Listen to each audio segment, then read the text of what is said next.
or DM inspiration. That might come in handy tonight. Does anybody want to recap what happened last time in character? I think me and Cricket still have inspiration, so someone else feel free. Okay. Marcus and Lar both have inspiration too, so Farron or Kitty Cat. Okay. Wow, we all have DM inspiration. Man, you guys hoard this stuff. It's like you think the game is dangerous or something. You got to hold on to it. Or maybe it's not dangerous enough. All right, well, we'll figure it out. It's an organic experience. See, I believe it is dangerous because after we... actually, I was gone for half of the last session, so I probably shouldn't be the one to do this. I know how we ended.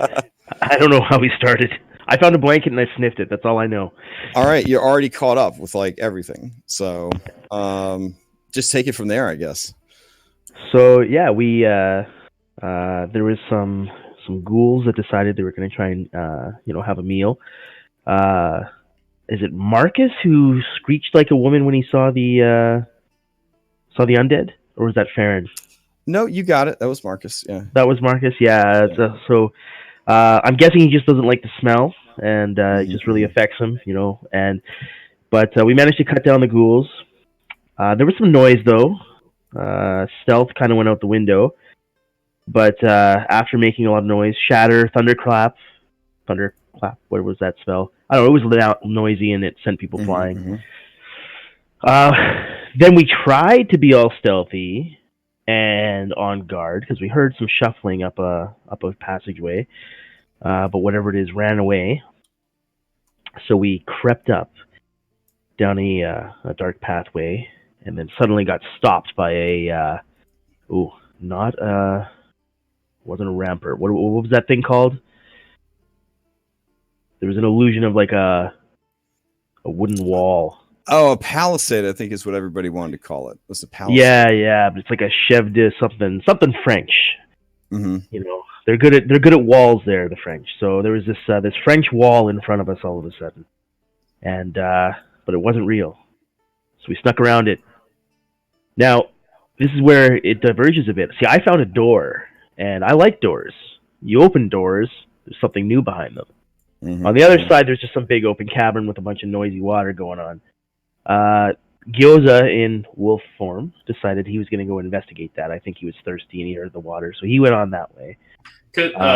Just interruption. Could y'all not see the thing I was fighting from where you were? You mean the one little zombie? It was just a zombie.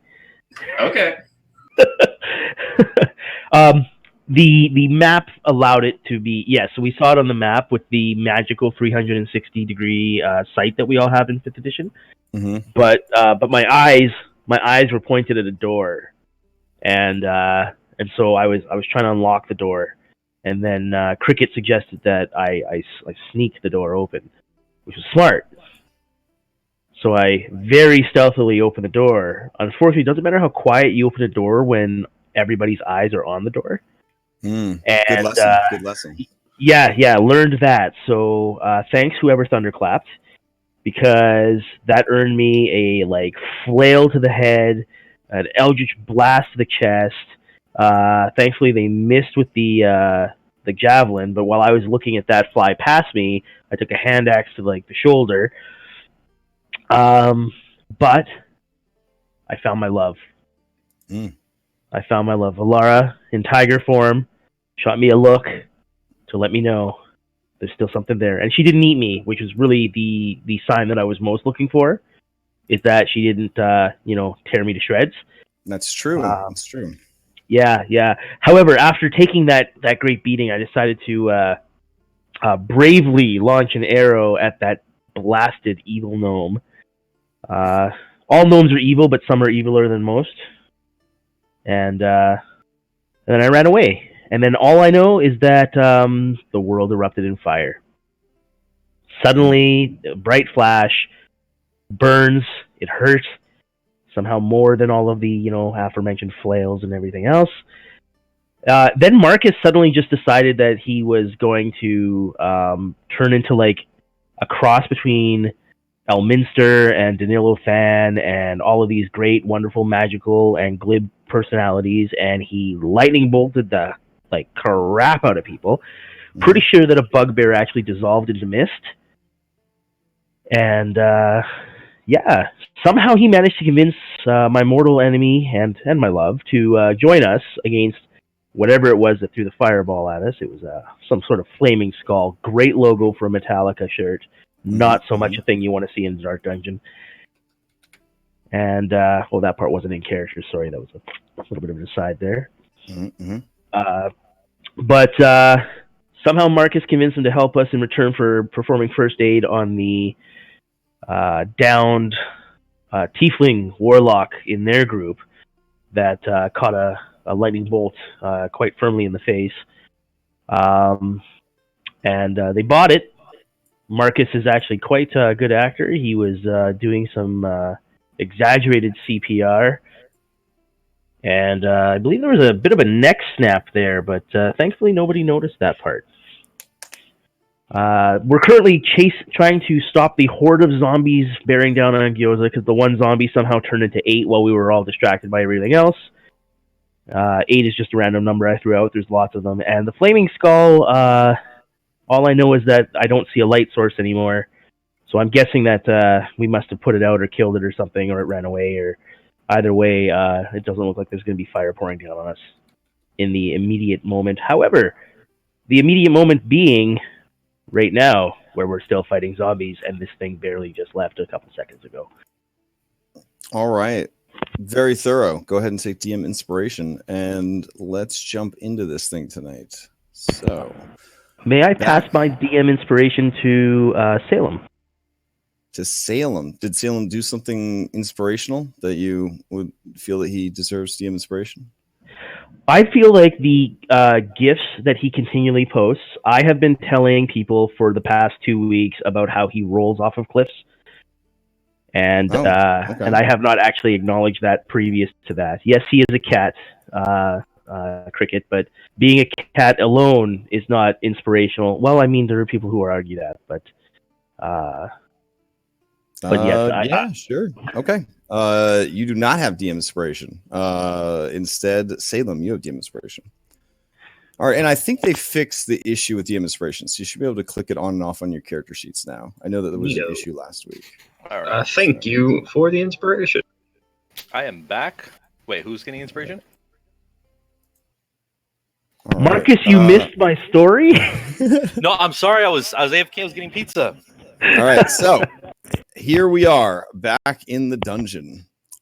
Here we are with initiative still happening. Yes. And I guess here we are with some combat music.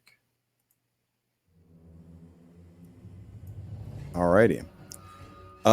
So yeah, this is for the bugbear. He is fleeing the dungeon. He has no intention of sticking around for this noise. So he will continue on his long journey to the exit. Good riddance. Yeah. Dire Wolf, you're up. All right. Can I move through Cricket? Yes. Just treat him as difficult terrain. All right. I want to use my action to dodge. Dodge action. Okay. And I'm going to move around this this guy here. All right. Is this spot okay, or is this part of like the forge-y thing? I mean, it's part of the forge, but just you'll treat it as difficult terrain, essentially. If I'm squeezing, I don't want to move there. Okay. Let's see. I have a good way. Yeah, you're a big boy. There's a bellows here. There's the forge here. Yeah, you would All right, be squeezing. I'll move here. All right, sounds good. Oh wait, Alrighty. no, I don't have any more spots. Wow. Okay. What now, Dire Wolf? See, movement, action. That's it. Okay. That brings us to Salem. Salem, you're currently in melee because you are considered to be the same miniature as your mount, and you are mounted on the Dire Wolf. Did that the one to the north of me? Did it have a reaction? Did it at me? Yeah, I'm sure it did. I didn't do it because I think he already took his reaction. It's been like Oh. a week, so I'm gonna give him the benefit of the doubt and say that he didn't take it, or he did take a reaction already. So I kind of want him to All right. hit me. Oh, did you? Okay. Sure. Question mark. I will attack you. All right. The Zombo does not want you to go anywhere, so he will attempt to grab you as you get away from him. I don't want that. All right. Yeah. So give me an athletics check. Do I just roll strength for the yeah. wolf? Yeah, you do a strength check. Unless you have proficiency in athletics, then you would add your proficiency to whatever the wolf has on its strength check. All right. It's a pretty... Oh, a 6. Okay. So, yeah, it's going to go to grab a hold of you to keep you from getting away. Oh, but both of you just kind of flubbed that one. So, half-heartedly, it kind of reaches out to grab you, and you quickly dash away and past Cricket, stepping over the body of one dead zombie and positioning yourself next to the forge. The forge is burning with a little bit of heat because it has been reactivated in a limited capacity by the Flaming Skull. All right, so Salem, you're up. Salem is going to continue doing his shoulder-mounted cannon. All right. And I'll just do it at the closest one. Okay. So, that will be a disadvantage, right? Because of range / in melee. Because mounted rules are weird. But a 22 is still pretty good. Yeah, so that is a hit. All right, 5 points of damage. So, shoulder-mounted Salem cannon. All right, it is still hale and hardy, dwarf zombie tough. I don't think I have bonus actions, so that'll be it for now. Alrighty. That brings us to a crankshaft. A crankshaft is a foul-mouthed little lady, but knowing that Marcus, that half-elven priss, is administering first aid to her man toy, she is ready to really get in there and start mixing it up in combat. So she's going to go 1, 2, 3, 4, 5. Yeah, you know what? She might as well go 6. There we go. Because she's got that extra 5 feet of speed from that awesome racial feat. And then she will Hulk smash. So she's going to use her vicious war pick against the zombie. Recklessly. All right, there we go. So 10 points of damage. Not bad for a gnome. That is enough to kill it, but it is a zombie. So let's see. If it can make a DC 15 Constitution, it'll still be alive. It is. So she stabs into its chest with her war pick, and she pulls free, just tugs just rotted entrails and lungs and whatnot out of the gaping hole in its chest. The creature lets out a wheezing sound and continues to fight. All right. That zombie is dead for reals. This zombie right here. All right. It's got a big wolf to attack. It's got a crankshaft to attack. It is going to... it'll just stay where it is, and it will... if the attack roll is odd, it will be against... Or sorry, if this die is odd, it'll be crankshaft. Even, it'll be the wolf. Even. All right, so it's going to attack the wolf. Here we go. 16 for 2 points of damage. All right. Wolf is dead. Damn. All right. And that will be the zombie's turn. Let's see. Adorable Flame Skull. The adorable Flame Skull making a sound much like wind chimes, like bone wind chimes. It is not happy about this intrusion into the sacred mines that it was sworn to protect. So it is going to come floating back into view, and I believe it will be casting another spell, another nasty spell. So here we go.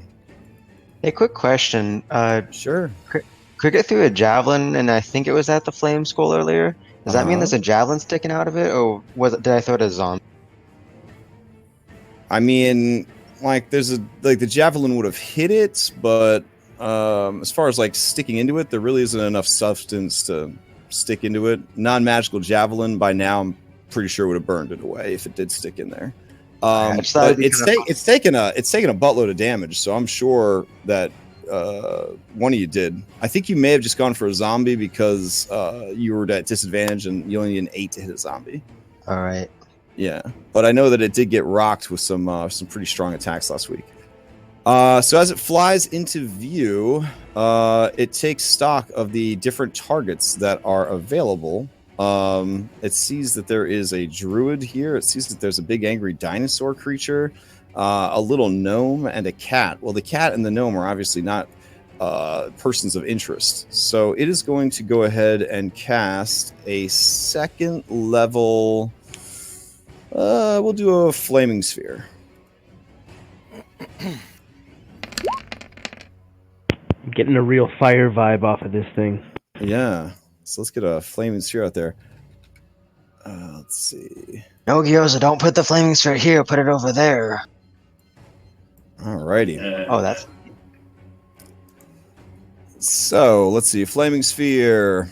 What do you do, little buddy? Let's see. Bonus action to ram someone and damage, and then if you any stop creature that ends its turn within 5 feet of the sphere must make a dexterity saving throw or take that damage. You can also, as a bonus action, move it, ram a creature, and that creature must make a saving throw. All right. Let's see. We'll do odd is cricket, even is gyoza. Odd. So cricket, go ahead and make a dexterity saving throw with advantage because you're a barbarian and you see it coming. All right, a 14 is enough against this thing's DC. So that would be what, half damage then? So 4 and then half again because you are raging. So 2 points of fire damage. And it will go ahead and just leave that flaming sphere right there. And we'll use the rest of its movement to cackle back around the corner. Alrighty. That brings us to zombie number 3 of 1,000. Let's see. It's a long journey for this zombie. Put him in a proper space. He's got to cross over to you guys. That could take forever. He's going to just slow and steady. 1... 2, 3, 4 to get down there and start making its way across. He'll do a dash action for a 5, 6, 7, and 8. So he climbs over to the other side. It was a whole ordeal for that zombie, but he's finally there. We got zombies over here. Let's see what they could do. Let's see. 3 and a 4, and then 3 and a 4.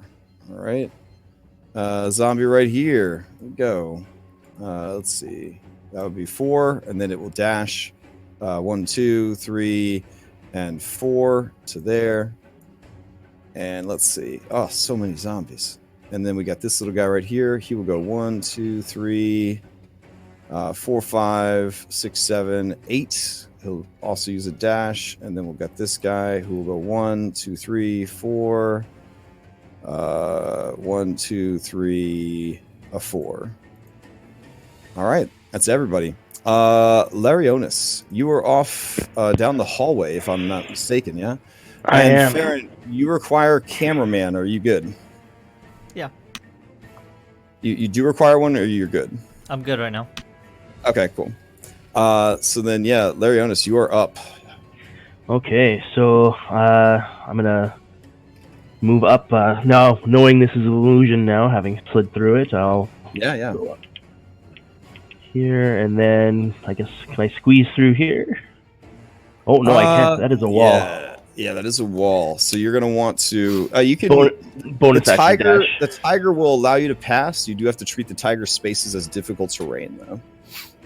Right, that is fine. So I use 25. I'll be dashing, though. I'll move up here. So 2 tiger spaces. Yep. And, oh, dang. That's a flaming sphere. Mm-hmm.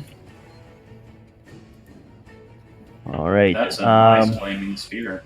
That is a really nice flaming sphere. I I'm very tempted to shoot Crankshaft from behind here, but I will hit this zombie here. Okay. Or is this a zombie? I can't see. My light isn't quite showing. Oh no, that. this is a cricket. You probably don't want to shoot that. I don't want to shoot a cricket. No, I'll shoot a zombie. Yeah. Okay. All right. Yeah, 12 is a hit. There we go. And so it's probably not a sneak at the. Oh no, he's adjacent to. Yeah. So 11. All right, it is bloodied. Fantastic. And then I will use the rest of my dash to go around the corner because fire. Mm-hmm. That'll be my turn. Okay.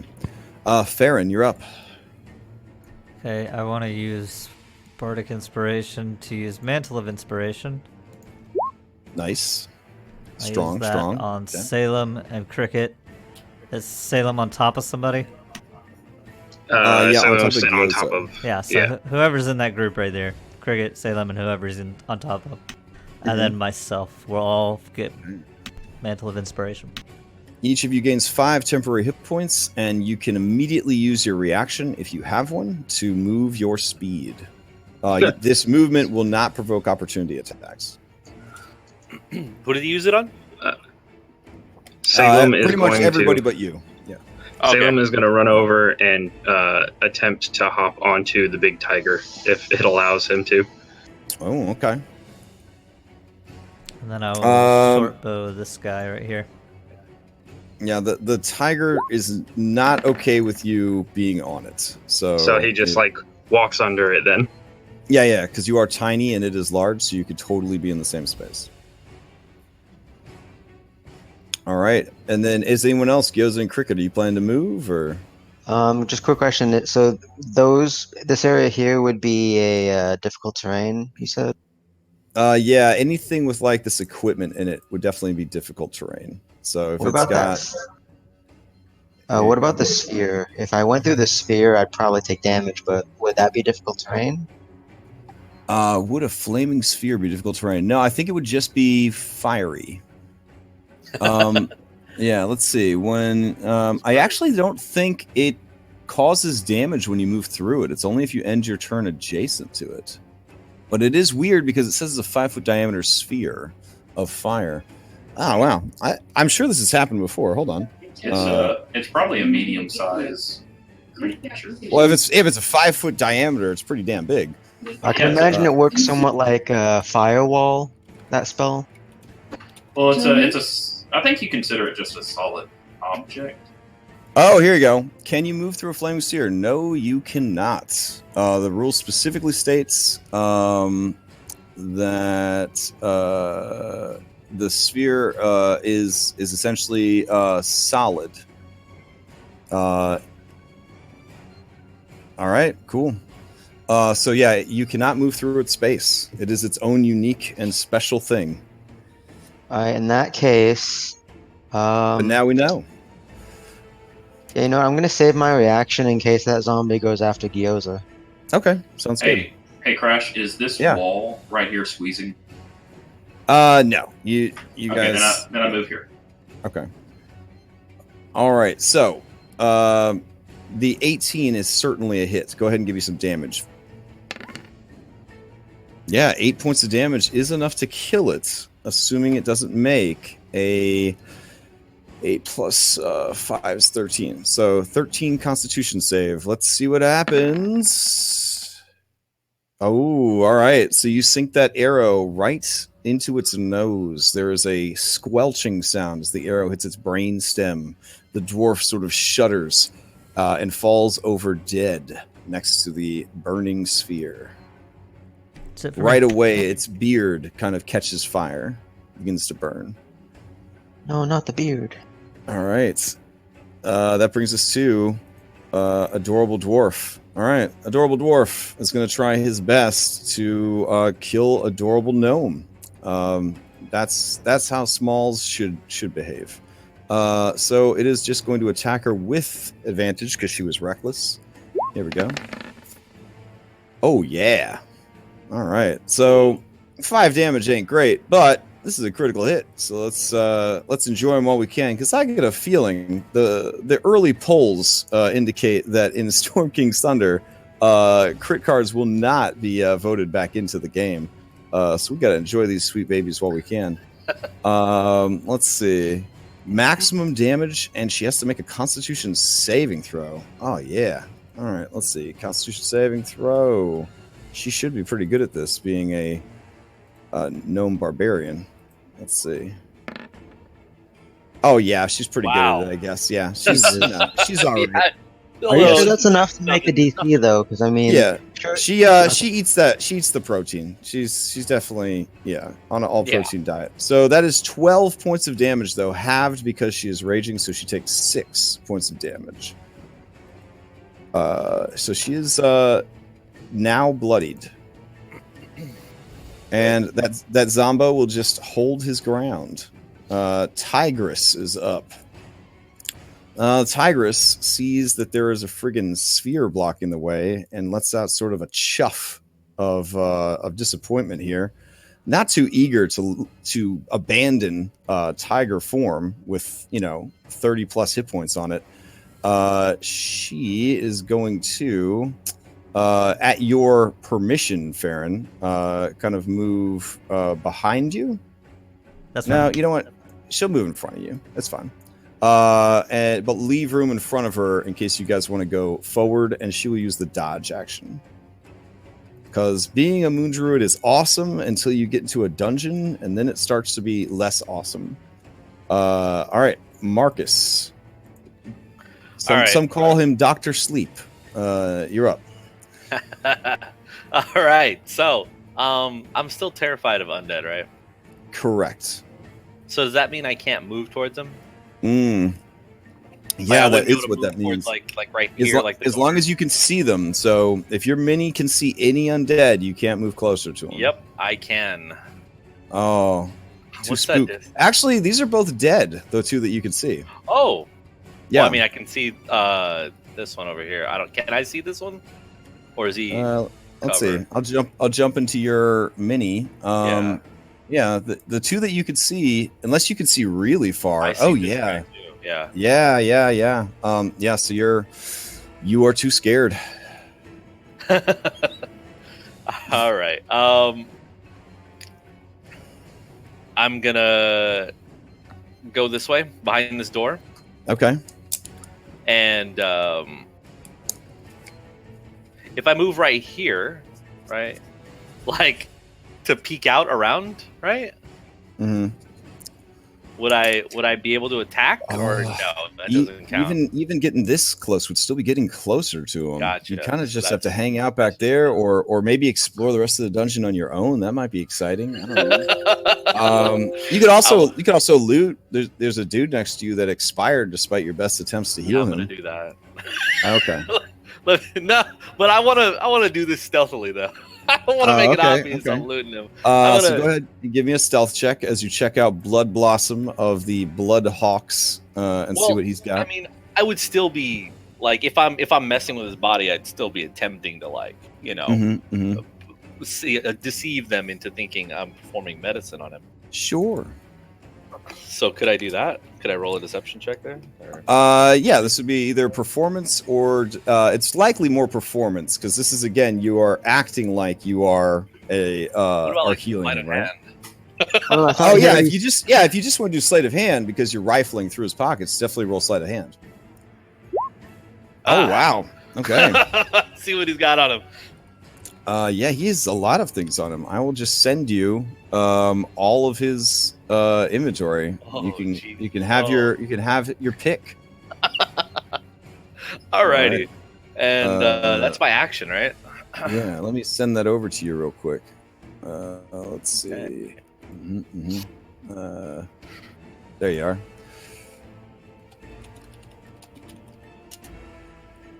I really wish I had just anything to cast. I'm gonna. Oof. Well, you should maybe get like a bow or something. No, it would totally be like rifling through the sky and sleight of handing. That is your action, though, to do all that. Yeah. So, yeah. But I just sent you everything that he had on him that you could see. Okay. Oh Jesus. Yeah. Yeah. I'm gonna. Okay. Yeah. I'll go ahead and nick the healing pot, Okay.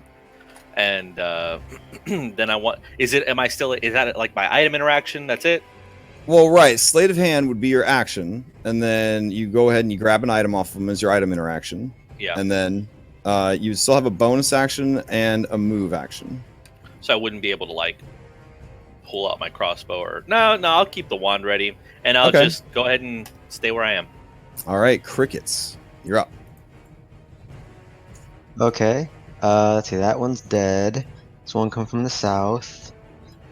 All right. The gnome seems to have that part held on, handled. So Cricket's gonna go ahead and take the initiative and kind of head south, so he can kind of make sure those zombies don't get by him. Sure. And I'm going to outline the forge.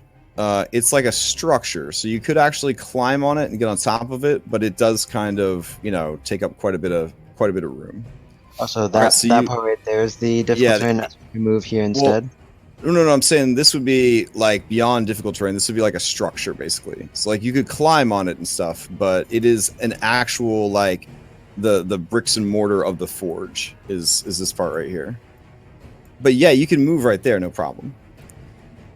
I'm gonna move it. Just move. I move it just a little bit back more, and I'm going to go ahead and take an attack on this dwarf, just regular. Okay. Oof. All right. A 7 does not hit the dwarf. It is one shy of the mark. All right. So as you go to swing on him, the dwarf just kind of like slumps forward just in the nick of time, avoiding the attack. And that's where I'll end my turn. All right. Let's see. Bugbear continues to haul butt.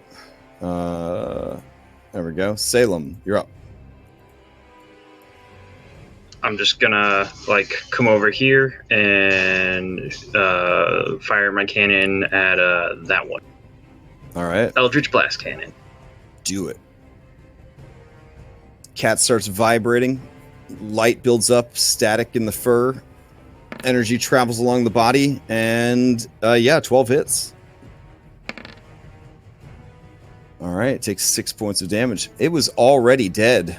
Can it survive this next brutal assault? It needs to get an 11 on its Constitution save. Do I see an 11? I do. All right, so you blow a second hole in its torso with your Eldritch Blast. The thing's chest is starting to kind of cave in on itself from a lack of structural support, but it is still going. Its eyes burn with the same fiery light as the forge and the flaming skull. And I guess this awesome-looking flaming sphere. Which, by the way, Gyoza, your flaming sphere should look like that now, too. So he kind of does one of those, like the cat standing on his toes thing. Mm-mm. That's it. Right. That is my turn. That is your turn. Crankshafts. Crankshaft has some colorful words to say. She doesn't want to get burnt up by this, so she is going to 5e shuffle out of it and behind him. And as she does, she will attack him recklessly because she don't know no better. So here we go.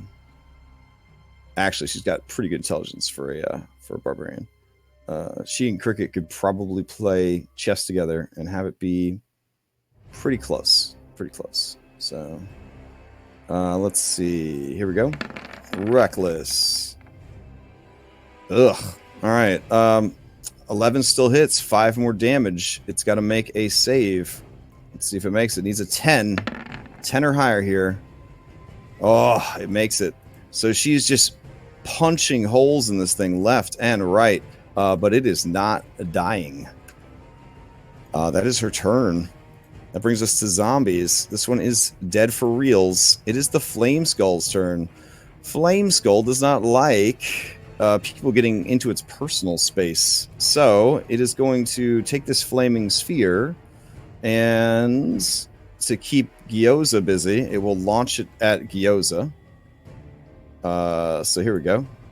Gyoza, go ahead and do a dexterity save, please. Oh, yeah. So you're going to just take half the damage, which I believe half the damage is 2d6, 2d8. What are we looking at for Flame and Sphere? You're the in-house expert for Flame and Sphere. 2d6. 2d6. All right. Yeah. So that would be 4. So you take 2 points of fire damage.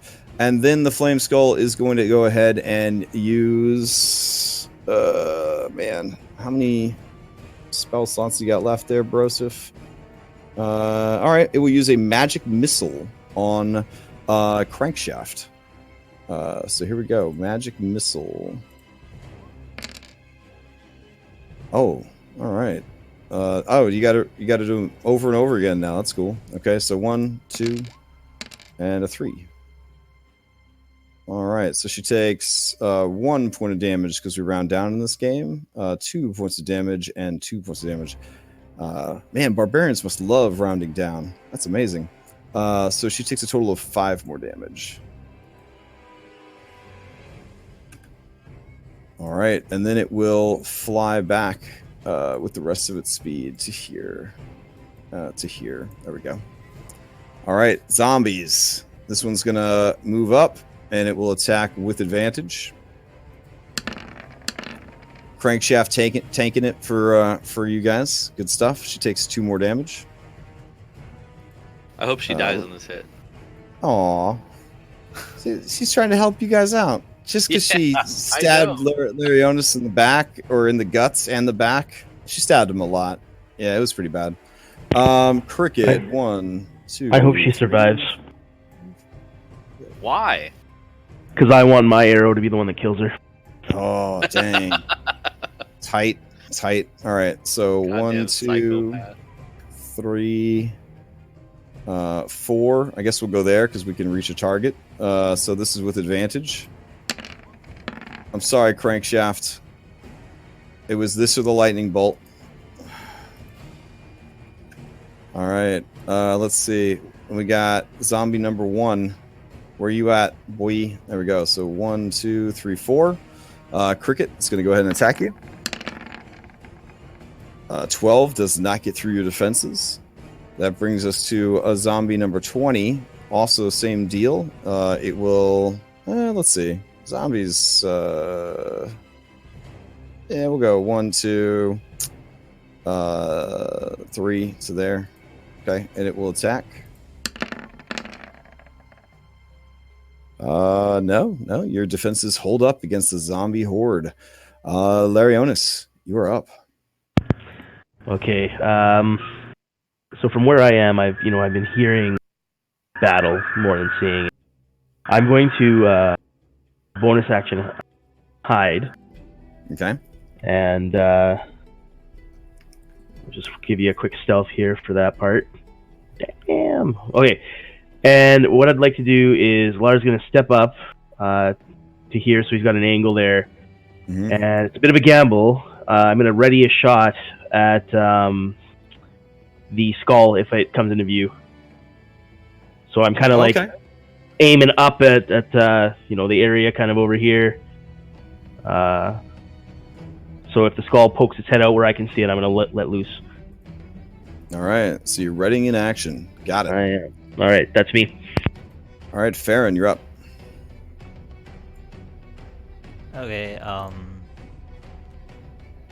I guess I'm gonna do Dissonant Whispers Okay. On the Flaming Skull.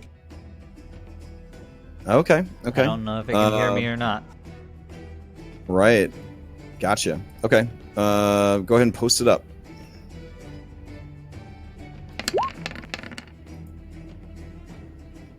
All right. What is the DC? It's a wisdom save, yeah? Yes. Okay. Let's see. It has magic resistance, so it will have advantage on this save. That sucks. Yeah. 14? 14 is the DC. All right, so it makes the DC. So it still takes half of that. So it takes 6 points of damage.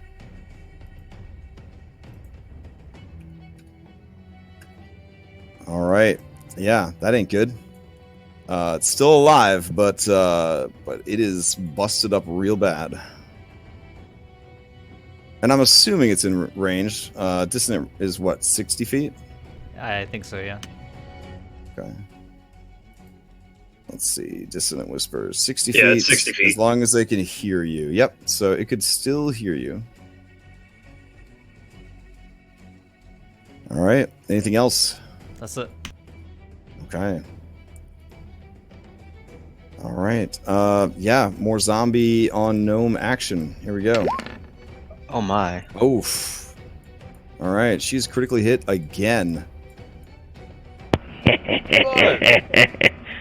Let's see. Maximum damage. Has to make a Constitution save. Yikes. Okay. Man, she's having a rough time. Let's see. Crankshaft. What you got, girl? You can do this. This is Crankshaft here on the map, right? Crankshaft. Okay. Yeah, it's the one that looks like a little Cabbage Patch Kid. Yeah, that's her. I could like barely see her, so I'm just gonna assume that I'm smiling under my mask. Zombies pounding on a little tiny She thing. just makes the save, so that is good. But she still takes max damage, which is 12 halved to 6. Barbarians, am I right? She is still going. All right, that is that guy's turn. It is the tiger's turn. All right, the tiger actually has a way to get into the room now, so it will. So let's see. It's got a pretty amazing speed. It doesn't want to end its turn on the fire, obviously, so it'll move there. And let's see. If she moves at least 20 feet straight towards a creature and then hits with a claw attack, okay, that's exactly what she will do.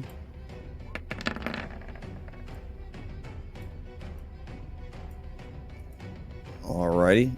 Yeah, that is 11 points of damage. This one had been previously undamaged. It is now bloodied. It also has to make a strength save. DC 13. Yep, it is knocked prone. So it is bloodied and prone. All right. And then that will be her turn. Marcus, you're up. Can you still see some spoops, or are you good now? Not. I saw one run All right. off, and I'm hearing noises, so I'm assuming the coast may be clear to walk up to the door here. Yeah, go for it. Walk up to get a view, and I'm going to immediately notice right there as I come into view that there are more zombies. So what do you say there? What do we do there? Yeah, you would technically stop moving because you can't move closer to something you are afeared of. So if you can operate from the doorway, then you'll be fine. Keep in mind, Frighten gives you disadvantage on attacks, but spells that require a saving throw are not affected. So if you had any spells that would require them to make saving throws, those are the kind of spells you would want to rely on. Oh, yeah. That's exactly what I was thinking, actually. Okay. I want to go ahead and cast a Sacred Flame There you go. on this little boy right here. All right, the one that just got busted up. Dexterity, they're terrible at. Let's see how it goes. I say that, damage. but Good damage. Oh, wow. But he passed Yeah. anyway. Rolled max The damage and everything, man. Come the on. -2. All right, yeah. As you go to cast it, the creature sort of surges forward to attack Crankshaft, and then back into its space, being missed entirely by your Sacred Flame. Even though it's prone. Yeah, there you go. It just sort of crawls forward.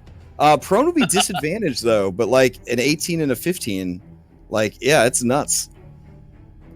Sorry about your luck on that one. That's all right. Hey, I appreciate it, buddy. Yeah. Okay. Cricket. I guess you're up unless Marcus has anything else he wants to do. No, I'm done there. All right. Cricket. Down here in the south fighting 3 zombies at once. What are you going to do? I mean, one of them keeps trying to move up, and Cricket's doesn't want that shit. Okay. He's gonna move right here, and then he's gonna go ahead and take that. Ooh, that's 2 attacks. Too many. Oh well, fuck it. I'm raging. Good move right there, so I'm at a better, blocking point kind of thing. Mm-hmm. All right. And here we go. 1 and 2. All right, looks like the second one did manage to tag you with his fist for 7, so 3 more damage. I'm fine. All right, so you move into position. Yeah, and then I'm gonna keep trying to hit this one zombie here. All right, go for it.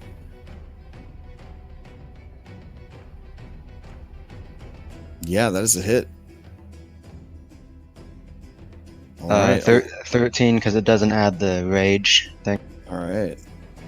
13 damage. It is bloodied as your axe sinks into its chest. All right. Anything else from Cricket? That'll be Cricket's turn. All right, Salem, you're up. Let's see. Actually, Gyoza's off the list. You would be next. Salem is- right. Yeah, because you were on there as your wolf form. That's right. So let's see. You would be right after Cricket. So we were like at 8. I was 21. At 21, then you would have gone way before Cricket. Salem is going God to bless. fire an Eldritch Blast at the one directly in front of Cricket. Unless, Gyoza, you can take your turn first.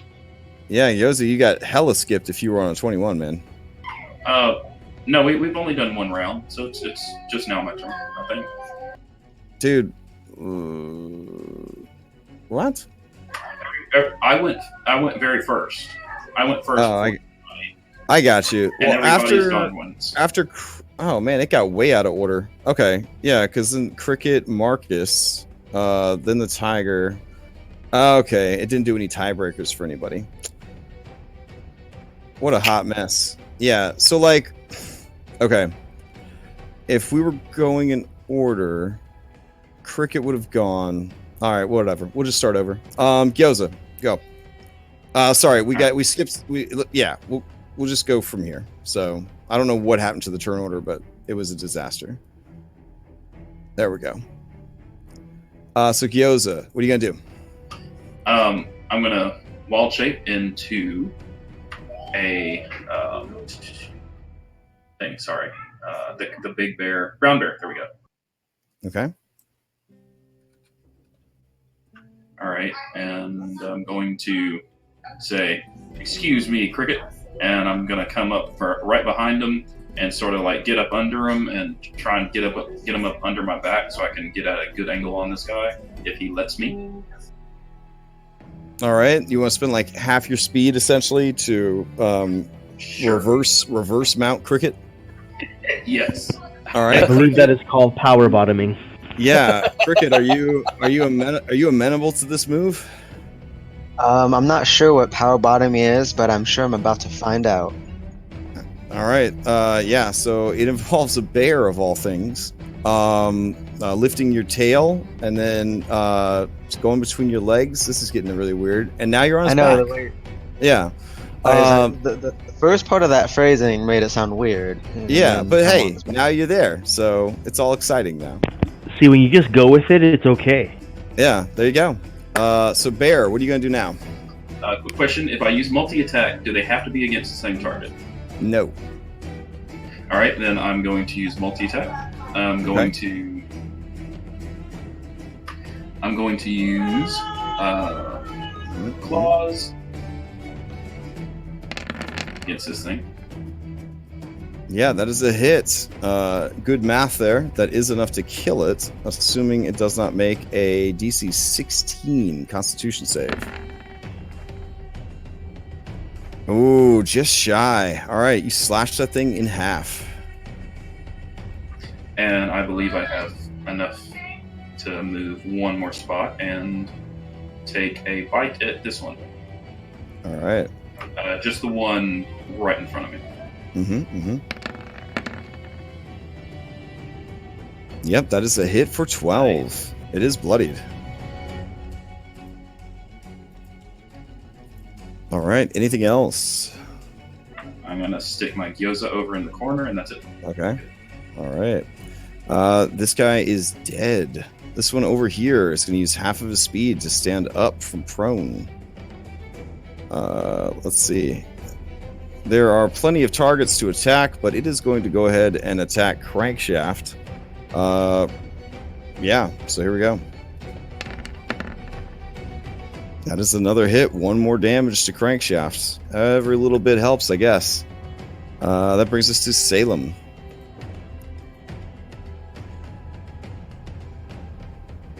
So, what I was doing...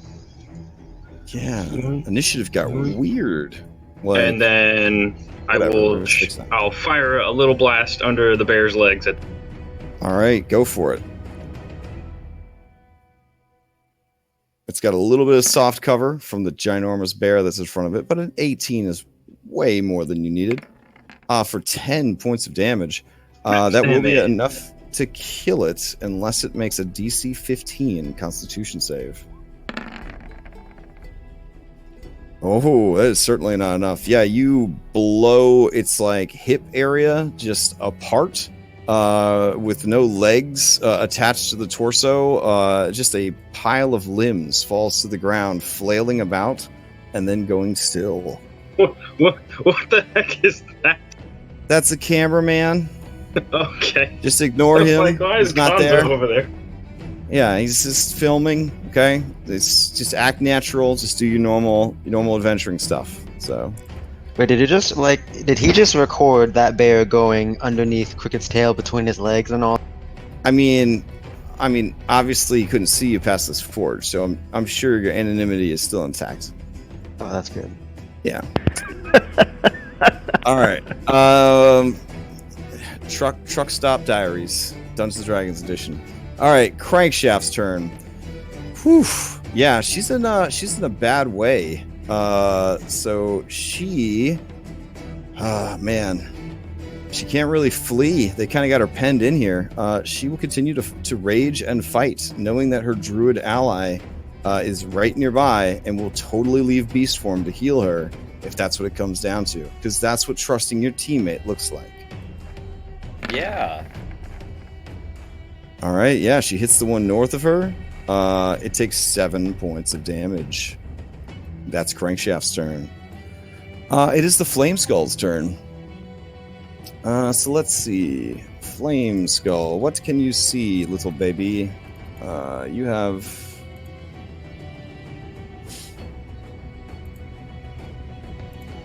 yeah, hold on. Interesting, okay.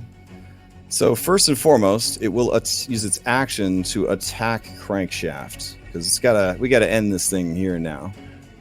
So it will fire its fire rays twice at her. God bless. You know what? It'll just finish her off for sure. It'll use magic missile on her. Hey, we don't know that'll be enough to kill her. All right, let's see. Crash mine now.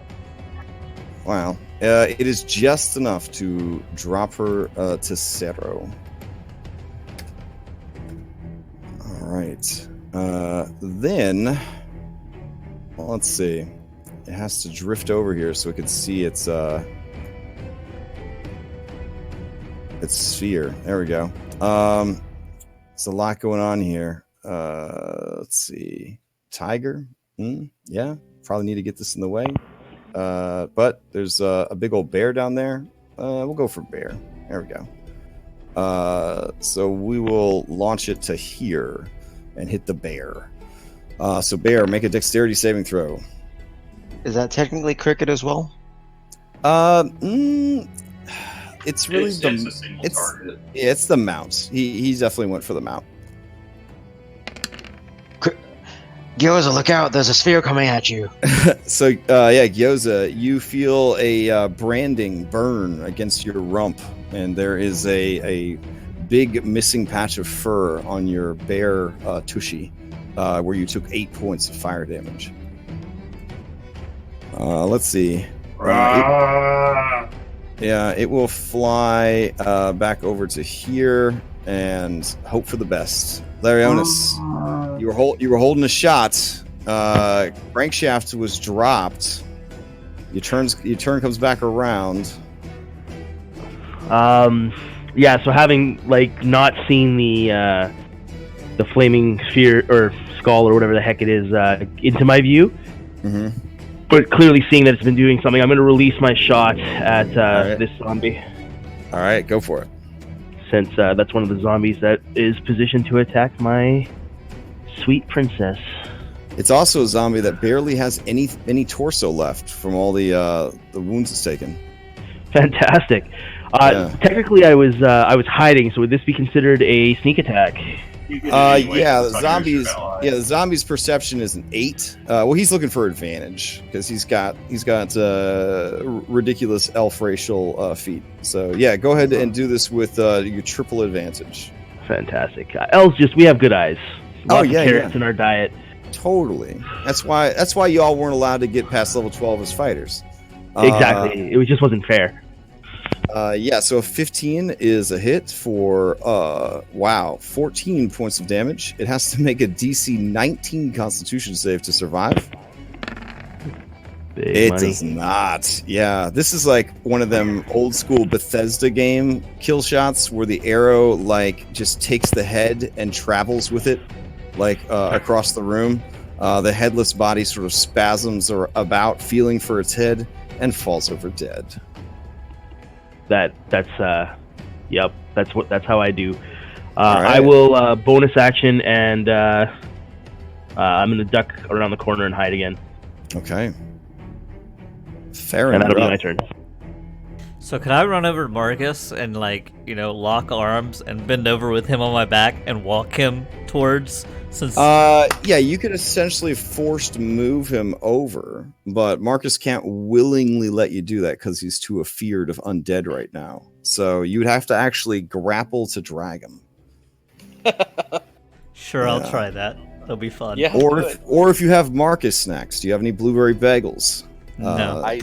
Those seem to be very effective. No? Okay. So Marcus, either athletics or acrobatics. Farron, athletics.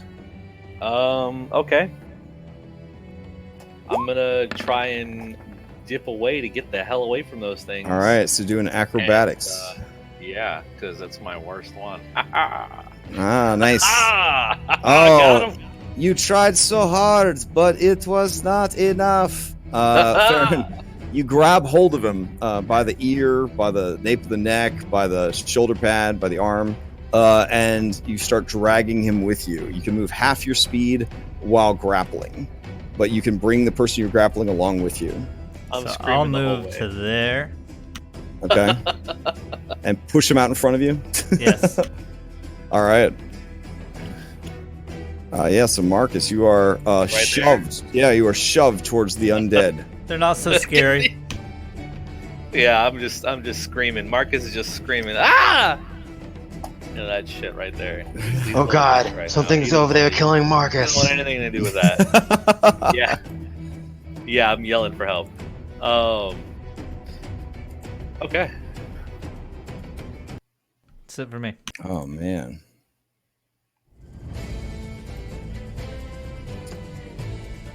All right, that brings us to zombie number 11. How you doing? I'm dead. Okay. Cricket, you're up. All right. Cricket is going to go ahead and hold an attack. So he's riding on Gyoza, so he's going to hold an attack for whatever Gyoza attacks next. Oh, okay. Nice. Or whatever. Or if this zombie dies, the close one for whatever Gyoza moves up next to. Next. Okay. Sounds good. So you're holding an attack for the right opportunity. All right. I dig it. Marcus, you're up. Okay. I'm freaking out. Can I hold my ground here?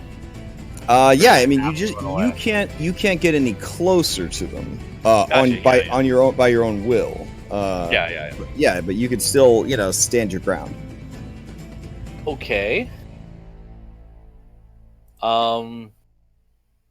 Let's try this. Okay. Can I sheath the sword, pull out the crossbow, good old light crossbow? Okay. Try out that. If you'd like, yeah. Yeah, I'd like to. All right. It will be a disadvantage though, because you are feared. On attacking him. Yeah. Whereas Okay, your never mind. whereas right. your Sacred Flame would be him making a dex save with a -2. Damn it. Yeah, never mind. Yeah, I'm gonna do the good old Sacred Flame spam. All right, here we go. He'll try his best. Yeah, 7. That is a hit. 5 points of damage. Hey. It does not like that at all. But Good. it is still going. Okay. Is that flaming skull thing? Did I see that? I think I saw a glimpse of it. Yeah, you saw. Oh yeah, it's definitely undead. Is it scary? Oh, it's very scary. Okay. All right. Yeah. I mean, it's a floating skull. I mean, yeah. For all you know, like when it has its body, it rides around on a motorcycle, like with flaming tires, and it's got like chains. Yeah, it reaps the souls of criminals. Yeah, it's God nuts. forbid. Yeah. I forgot my temp HP. I gotta start using an icon for that. Yeah. I usually am now use shaking in my boots. Sorry. I usually use green for my temp HP when I'm tracking it, like on monsters and stuff like that. All right. Yeah, I'll just be shaking in my boots and end right there. All right. Tiger's turn. All right. Tiger's a little pissed. She wants to go after the skull, but she also needs to deal with this here zombie. So she will just deal with the zombie first. Let's see. This will be a bite attack. Yeah, that is a hit for 12 points of damage. Zombie has to make a DC 17 to stay alive. It does. All right, so she bites into it and just pulls and just tugs out most of its desiccated, mummified remains in a cloud of dust. She kind of hacks and coughs and spits the guts, but it is still going. All right, that brings us to all these poor dead zombies. All right, this guy's still going. He will clamber over the body of his fallen companion, and he will try to punch that bear. Bear, that's a 12. I don't think that hits you, bear. Oh, okay, then you are hit, bear. 3 more damage. Cricket's going to use his reaction to Sentinel attack. Okay. Yeah, that is a hit. All right, 14 damage. It is bloodied. Actually, that's just 12 because I made that global modifier. Oh, okay, cool. All right, 12 is still enough to bloody it. There you go. All right, so that brings us to zombie number 3. Are you still alive, little buddy? You are. Okay. It will come up and attack this tiger. Yeah, that is a hit. 7 points of damage on the tiger. So this tiger is over here, essentially tanking these zombies. There's a bear down here tanking zombies. There's an alligator riding on the bear. There's a freaking house cat next to a giant 5-foot diameter sphere of burning magical fire. It's a little bonkers. All right, 1 is down. Gyoza, you're up. All right, I'm going to take a claw attack against this one, using multi-attack. All right.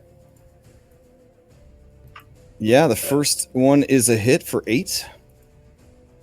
It is still going. I'll go ahead and use my other attack. All right. Bite that zombie. It tastes gross. 9 is a hit because zombie has to make a Constitution save. 15. It does. It is still going. All right, I'm gonna shimmy around. Let's see. I can't get past it that way. Yeah, And, I would say that because of your beef, you'd have to actually use athletics and climb over this forge that may or may not be hot, and then get to the other side or start heading in a different direction. Cricket, are you telling Gyoza to head the other way? If you Cricket is Well, Cricket's worried about Marcus because he's screaming like a little sissy. So he must be in extreme danger. All right. So hearing that, Gyoza is gonna go ahead and head that direction. Okay. All right. The zombie will take a swing at you as you go. A good swing. All right. A mighty swing. Let's see. Oh my God. Battered shoulder. Maximum double damage. Oh my God. It's like these crit cards are trying to kill you guys. Yeah. All right. Well, that's 12 points of damage.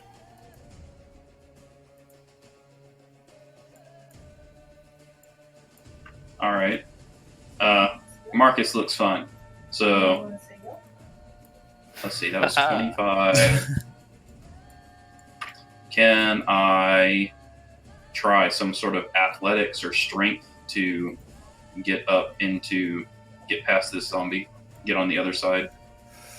Oof. That would be a shove to push it out of the way. But you've already used, I believe, both of your actions this turn. So no. All right, then seeing Marcus is perfectly fine. I will just move here, I guess, and engage this zombie. Okay. And that's my action, movement. I'm done. All right. A new challenger approaches. So it will go ahead and attack you.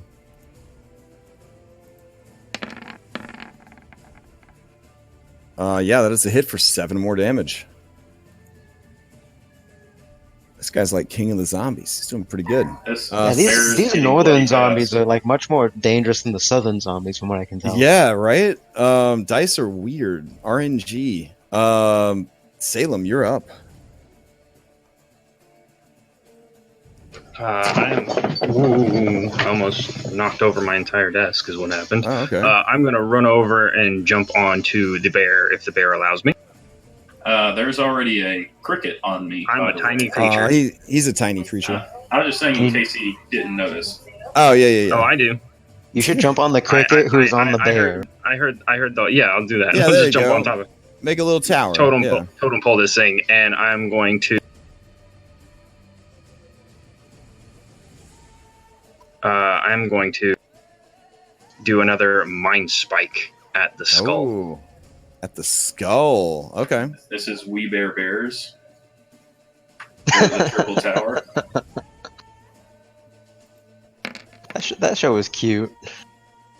Yeah, that is a lot of damage. All right. This is going to be pretty clutch saving throw. It does have advantage here. It's trying to get a 13. Oof, it does not. It takes the full amount. All right. With the Eldritch Energy. What color is Salem's Eldritch Energy? I imagine it's like a weird kind of like a green, like that bright green of his eyes, almost. Yeah. So the flames around the skull begin to burn with like a lime green instead of the normal orangey red, and it kind of looks about by swiveling its head, obviously because it doesn't have eyeballs, and it says, "Oh no, this isn't good. Oh no, intruders, and I failed. Intruders in the forge, and I failed." And you see it start to kind of vibrate, sort of like you do before you launch an Eldritch Blast. And then it just explodes. Yes, Salem! So it's kind of like that one scene from... I can't remember the movie, but it's where the guy's head explodes and they're like telepathic or something. Yeah, it is definitely... It has that sort of like impending sense of like my head is about to explode and then... just bone dust everywhere. Alrighty. Anything else, Salem? That is all from Salem right now.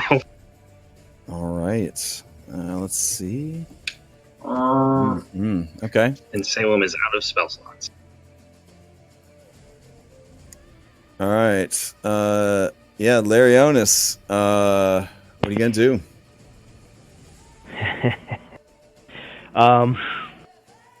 So dagger out, Mm-hmm. and I can't quite remember how you track the movement in steps in Roll20 now. Oh, so long left click on your mini, and then as you're moving it around, you double right click or you double Q on your keyboard to drop a waypoint behind you.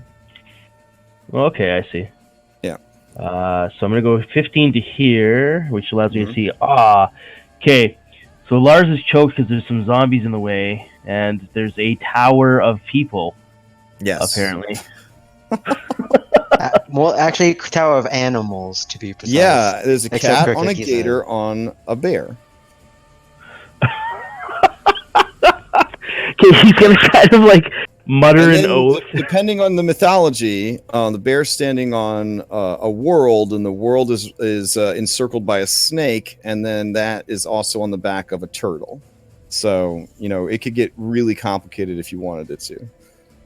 I don't think go in the opposite direction. Like Salem might have eldritch fleas, so we could see how many things are stacked on top of that. So fantastic. Well, yeah. Lars he's literally going to mutter a curse so that you guys can't quite hear the word that he uses because of the mask. And anyone who happens, he's in plain view of you guys, but he's gonna sheath the dagger, take up the bow again, and just back up. All right. Because he doesn't have a clear path to stick a dagger in Crankshaft's throat. So. Alrighty, Farron, you're up.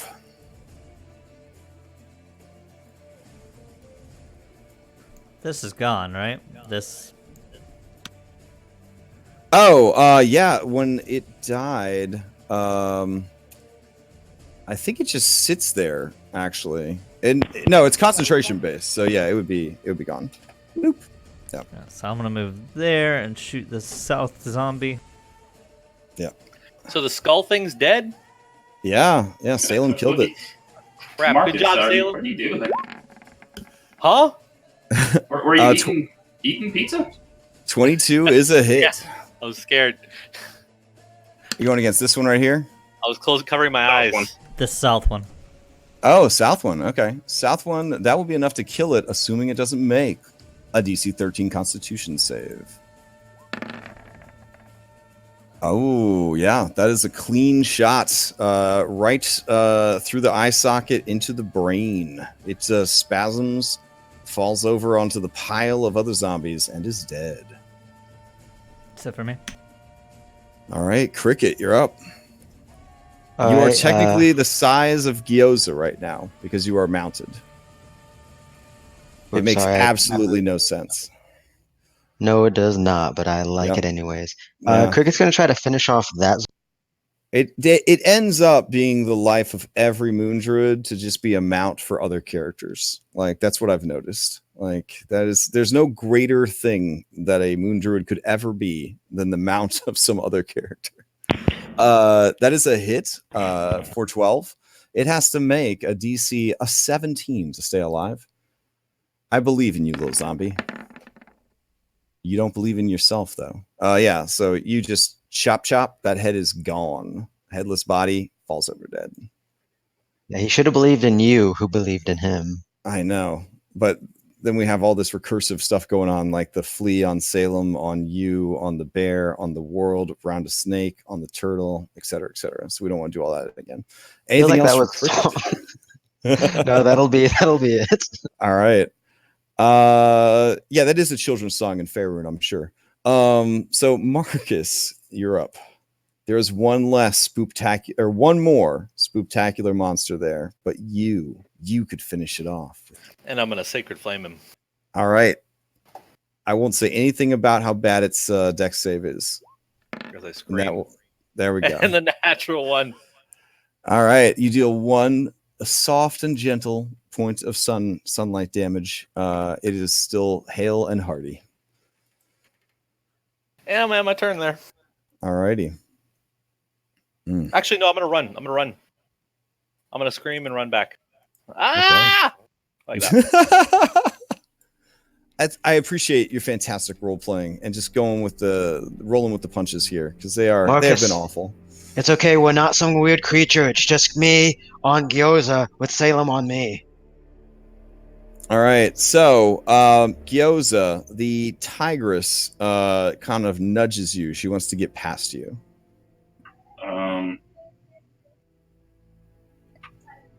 I guess I let her pass. All right. Sure. So she does a 5e shuffle over here. That way, yeah. Yeah, she makes a bite attack. I was confused. I thought she was trying to get down the hallway. Yeah. She moves over. She leans down and she tears out the throat of the gnome barbarian. Oh shit! Yeah. Too bad Larry wasn't there to see it. All right. That is her turn. Zombie number 10, you done. Zombie number 3, the last bastion of defense for the ancient forge. You must carry on for all the others.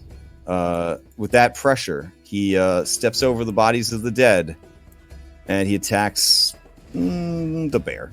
The bear's got so many targets on it, like he'll have to hit something. Here we go. No. Sorry. Yes. Yeah. All right. Hits you for 5. Yeah. And Cricket reacts. And then Cricket reacts. All right. So 13 damage on top of the damage it had already taken. It is still going. But it is certainly bloodied at this point. Whoops. There you go. All right. Gyoza, you're up. Move over here to get advantage, and I will beat that. Do it. Yeah, both hits. So it's got to get a 14 to stay alive. It does. And now it has to get a 16 to stay alive. It does not. All right. So this is the last one in the combat. How do you finish this thing off, Gyoza, with that bite? Or sorry, with your claws. Your claws finished it off, yes. How do you finish this thing off? Just serrated claws all across its center of mass and just falls apart. All right. Whew. And that is that. He's like waiting to be back. All right. There's nothing else spooking you out anymore, Marcus. And you guys are out of combat. Oh, thank God. Quick thing. So apparently the tiger killed the gnome, and the gnome's dead now. So what? Cricket's gonna hop off Gyoza and just kind of start looking through the gnome's stuff to see if there's anything. All right. useful. The tiger will growl at you as you approach the gnome's body. I'm gonna yell. Oh, Cricket. I'm sorry. Did you want to eat that? Lars is gonna be like, don't bother, like, don't hurt Valara. He's gonna actually like He doesn't know what's going on. He just sees Cricket moving towards her and her growling, so he's gonna like rush her forward to be like, "No, Cricket, no, she's good." No. I was gonna go see that gnome there because he's dead. No, she's dead, and so Is everything dead? Yeah, everything was dead again. Oh, thank God.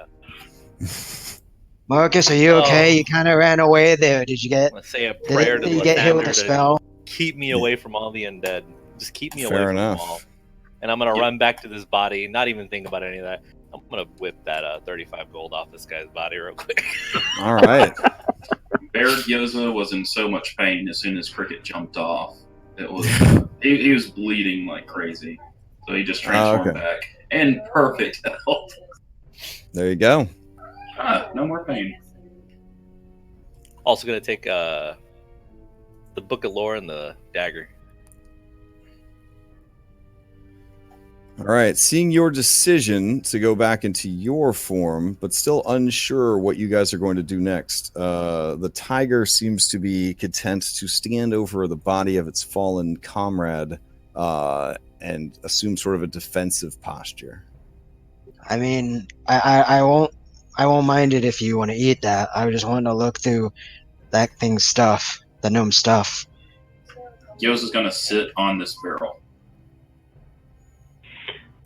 Lars is gonna just kind of tap Cricket on the shoulder, and he's gonna say, "The tiger's like Gyoza. She's actually a person. She's not just a tiger." Well, I remember after you described these people before. But I mean, like, she might want to eat it because I mean, that's just unlike these zombies. That's just some fresh meat right there. Lars is just gonna kind of blink at Cricket like he doesn't know if Cricket's like, really like weird cannibalism joke, just like is actually serious. Maybe you could make an insight insight check if you want. I would do if you'd like, you can do a nature check. If you want to try to understand what's going on there a little bit more. I mean, yeah, why not? Okay. Yeah, so Larionis, lizard folk, they eat their dead. They are super pragmatic. And by the standards of other races, they're very logical. So everything that they do, is very literal, very logical, very practical, very pragmatic. So very purposeful. They don't really go in for alignment. They just sort of like, this is what we've always done, this is what we'll always do, sort of thing is like coded into their DNA of just like, you do these things because it makes sense to do these things. They have a lot of trouble understanding the more complicated and unnecessary social cues that the other races have invented over the years. What is that? This was Larionis remembering what he has heard about lizard folk. Oh. Yeah. Yeah. Some of what Cricket's comments were like very cannibally to him anyways, but not really to me because it's not lizard folk. Yeah. True. That's a good point. Yeah. It was just like Lars was just unsure why Cricket assumed that everything wants to eat the dead.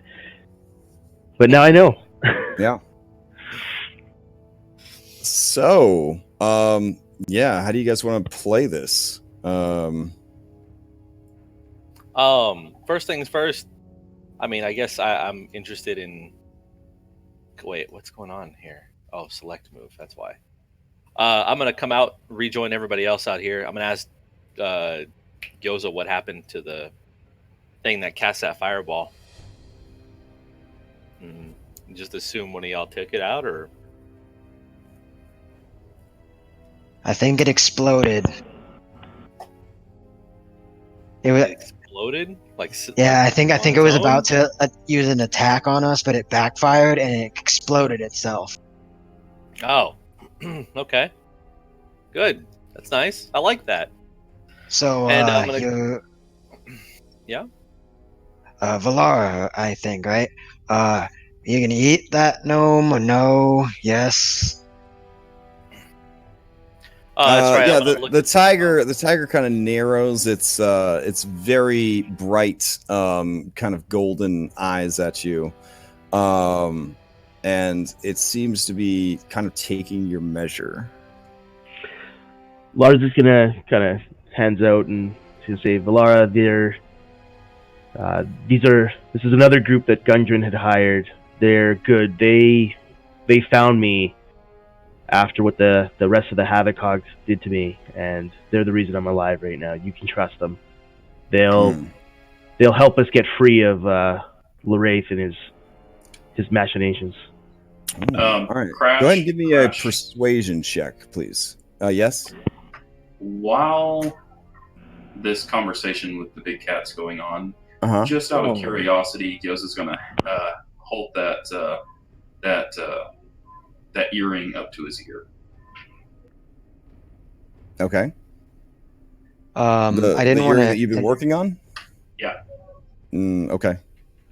I didn't want to interrupt. I guess it's a little too late now, but I wanted to have Crick use the help action by saying, like, yeah, when we found him, he was all stabbed and, like, nearly dead. But it might be too late for that now because Larry already wrote. No, I mean, you've been interacting with her as well. Yeah, go ahead and roll with roll one more time, Larry. Sure thing.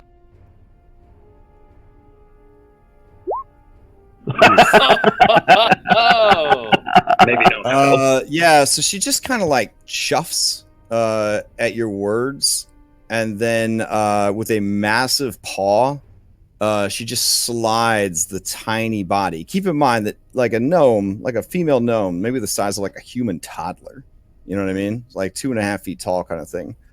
She just slides the creature over to you, and just blood just out of the torn throat. The body sort of ragdolls across the floor, and she sort of just prowls over here and sort of settles down, but looks watchful. Salem's gonna kind of slink his way over. Cricket's going to both be looting the gnome and also looking for, I guess, best way to describe it, prime cuts, kind of. Wow. Marcus is basically like borderline autistic. He's not getting these social cues right now. So he's going to walk up and he's going to be like, hey, I don't know what your game is at the Tiger. I don't know what you're playing at. But, I mean, you stopped to help us. I have no reason to kill you right now. So why don't you tell us what you guys are doing here? Marcus, Get out of that Tiger form.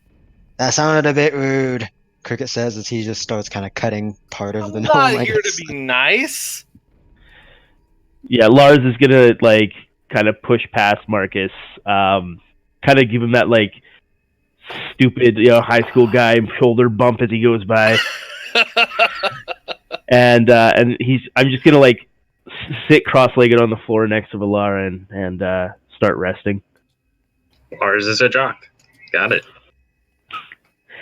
Marcus is, being rude to my lady. So. What are you, with Thang? Yeah. So this is the one I'm in love with. Is she in love with you? Clearly. She tore the throat out of Crankshaft. Wait, clearly. So in You say clearly, but you were left for dead.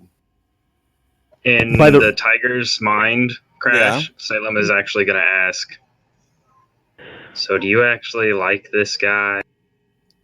You can just nod your head or shake your head. They won't know.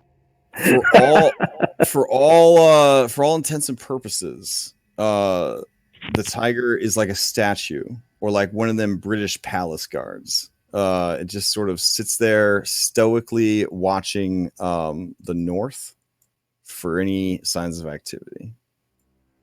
Oh, by the way, I'm the one in your head at the moment. The cat. Meow, I guess. All right, Farron, you jump into this shitty water. All right, that's pretty exciting. Yeah, this is like brackish, like sludgy water in a canal. This stuff right here, which used to feed this here water wheel, which used to feed these bellows, which used to help with this forge. So this is some nasty stuff down here. all right, I'm going to. Gyoza's going to say to the group, "Hey guys, let's go back to that room that Yeah. who was it? Lars. This cat's gonna that be Lars useless. opened up for us, and take a rest. And then I'm going to turn to the Tiger and say, if you want to leave or if you want to hang out, either of those would be okay, I guess." I feel like we shouldn't let the Tiger leave until they. What's her name? Valara? Larry? Lars? Yes, it's Valara. She helped us. Guessing from the fact that she's looking north, that might be where the other half of the were. But we can't. You can leave or you can stay with us and help us. But I don't think you should be heading north. But take your pick of the other two. I think we should take this person prisoner until they speak to us. That doesn't seem very nice. That's Lars's girlfriend, which I totally believe Lars when he said that. Oh yeah, Lars is convinced that. Yeah, and we all rolled perception and totally believe Lars 100%. That Wait, they're couple. did we really? Everyone that was there did. Did I? Crash? No, you didn't. Crash, can I roll that perception now? That insight now? For what? The like when I was apparently I wasn't here when we met Lars. Yeah, when I was telling the party about the Havoc Hawks, and I mentioned Valara and how she. I mean, was I used your passive insight. You didn't pick up on anything weird.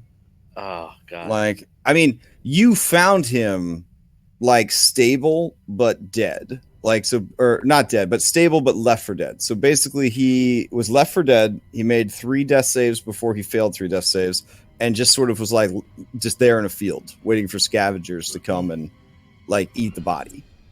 And Cricket saved his life. I absolutely do not trust this druid. See, Lars's story to you that you missed was that Valara and him, they were lovers while he was traveling with the Havoc Hawks.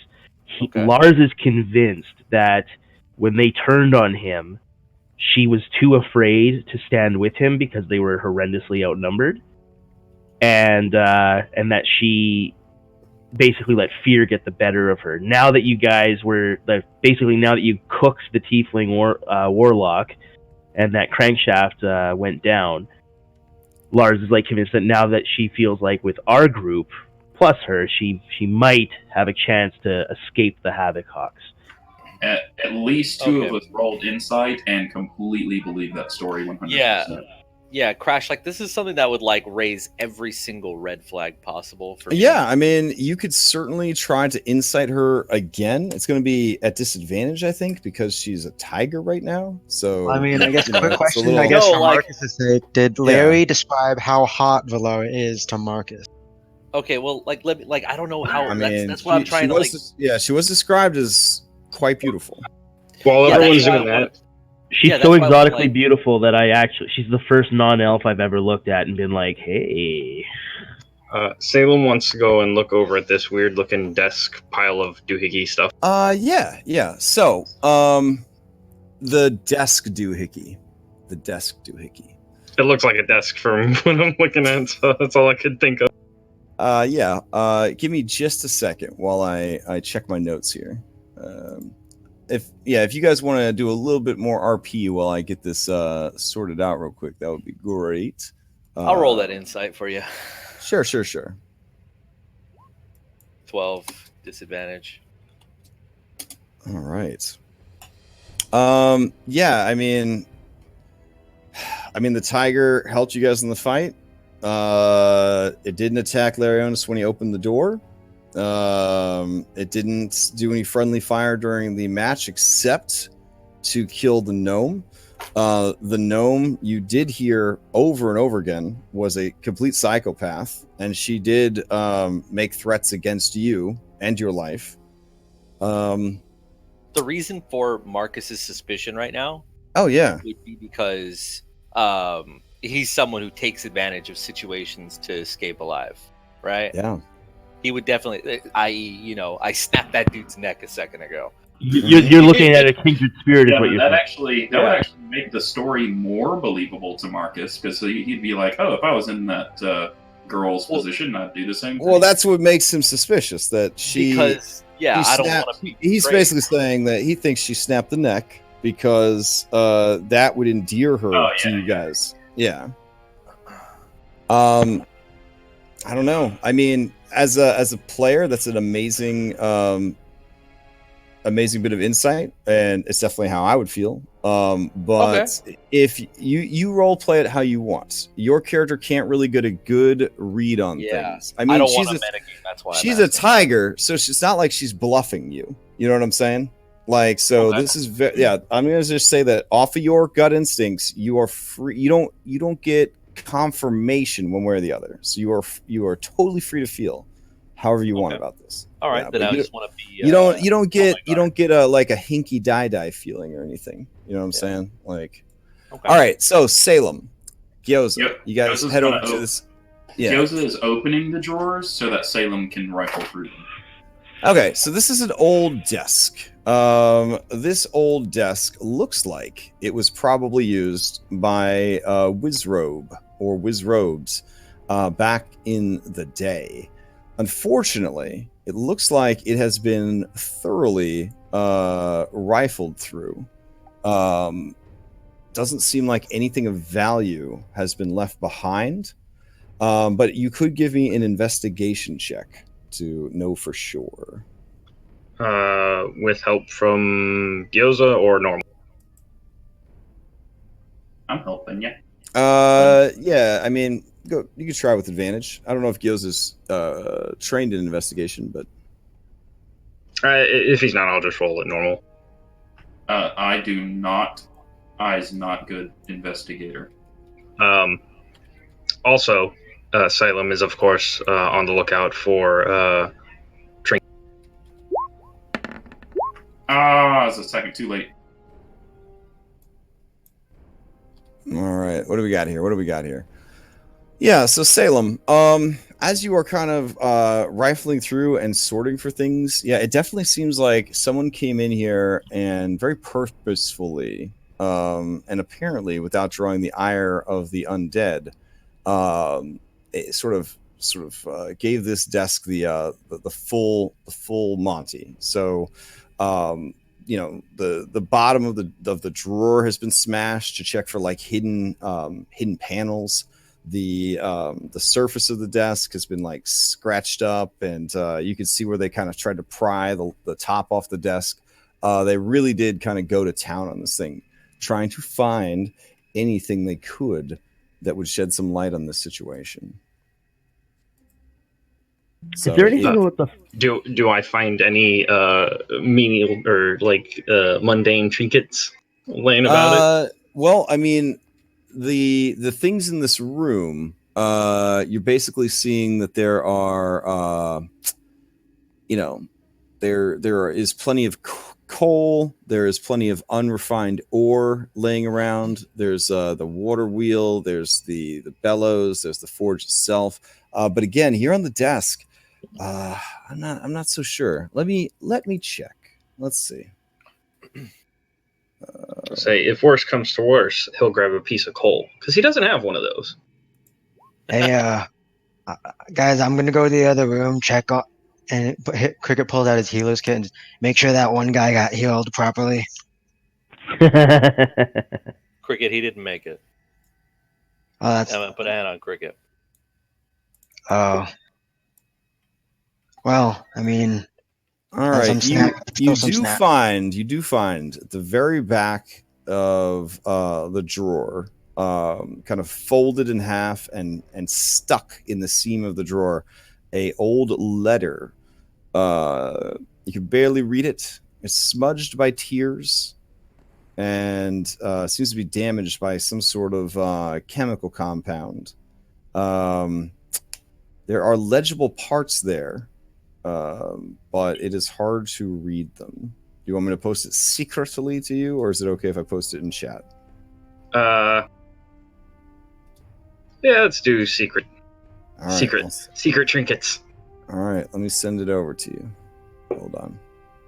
So what Gyoza sees is Salem suddenly like perk up and then shove like his front half as far as he can into the drawer, and so his like back legs and butt are like wiggling about. All right. Here we go. I'll send it to Discord. Okay, so it feels like there's a lot going on here. So I'm going to just do a quick round robin to get a feel for the room. Marcus, what are you doing right now? I want to investigate the forge. All right, you would like to investigate the forge. I'm not trained in investigation at all, by the way. Okay. Are you trained in smith tools? Let me look. I don't believe so. Okay, then you're just going to roll an intelligence check for me. All right. Lars is like observing Salem looking at the desk and Marcus checking out the forge, and he's Marcus, this is more complicated than anything you've ever seen when it comes to forging. You're not even sure what's going on. Like, for all you know, like they feed a duck crackers and it pulls a string and that makes a ball fall down like a marble work chute and plates. And that's the kind of doesn't interest me. I'm done with this. Frustrating things are annoying. I'm gonna walk over here then. So, Cricket, what are you doing during all this? Well, I mean, he finished looting the gnome of the Oh use yeah, of so some you're useful looting stuff. and doing stuff. So you are already committed to a pretty intense action there. So go ahead and give me a survival check for dressing that particular kill, as it were. Which, Okay. in some parts of the Sword Coast, this is a arrestable offense. What you're doing, it is you are defiling a corpse. Wait. But you do it so well. You do it so well. So I Gyoza. walk by, he's chopping off limbs and like gutting butt cheeks, Oh my God. arms, like the whole deal. Yeah, like skirt stick, man. it's like an episode of Dexter over there. Yeah, Jesus Christ. She's no Yeah. bigger than a large duck. I mean, really. she. I actually sent him a picture to give him a better idea of what. Yeah, he was it working made with. it made his player feel really fucking guilty. Yeah, for but Cricket being Cricket. here I'll just put it into game art so everybody can see what he was working with over there, so you can get a better feel for who Cricket is and what he does. So here's throw this over in game art. There she is. There's the little gnome. So there you go. Oh no! Don't trust the Cricket. Yeah. She does not look that sweet. She's an evil, soulless, terrible gnome. Gyoza, you and Salem were working on this desk. Did you have anything you were doing other than being like, yeah, this desk is really thoroughly looted? After he is done with the desk, I'm going to say, come on, Salem, let's go look for magic items. And get Salem up on my shoulder while we make our way back to the room where we found the Havoc Hawks. Okay. That's the plan. I couldn't hear anything you were saying. It was like there were two people talking at the same time. Can you try one more time for me or type it out? Yeah, hold on a second. Okay. I'm trying to get the. All right. He was saying after Salem got his letter out, he was going to take Salem over to the room where we found the Havoc Hawks and start detecting magic. Gotcha. Okay. Salem, and then you're going to do that with him. Farron, what are you doing? Can I investigate the forge as well? Sure. Are you trained in smith tools or investigation? Well, you're a bard. You're trained in all things. So use either one, smith tools or investigation. Yeah. This is a pretty fancy setup they've got here. It's pretty fancy. You realize that you could maybe climb inside the forge if you wanted to. Try to look around in there. I'm good. Yeah. Now that the flame skull is dead, the fires that are burning in there have slowly begun to die out.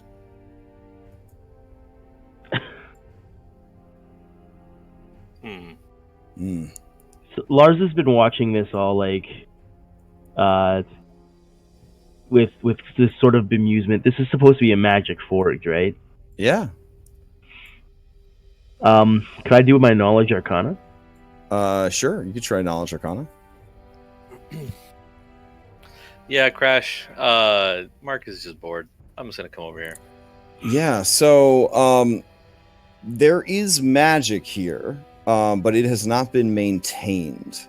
So it would be something that priests and or wizards would be able to easily get back up and running, assuming they were of the right orientation and level.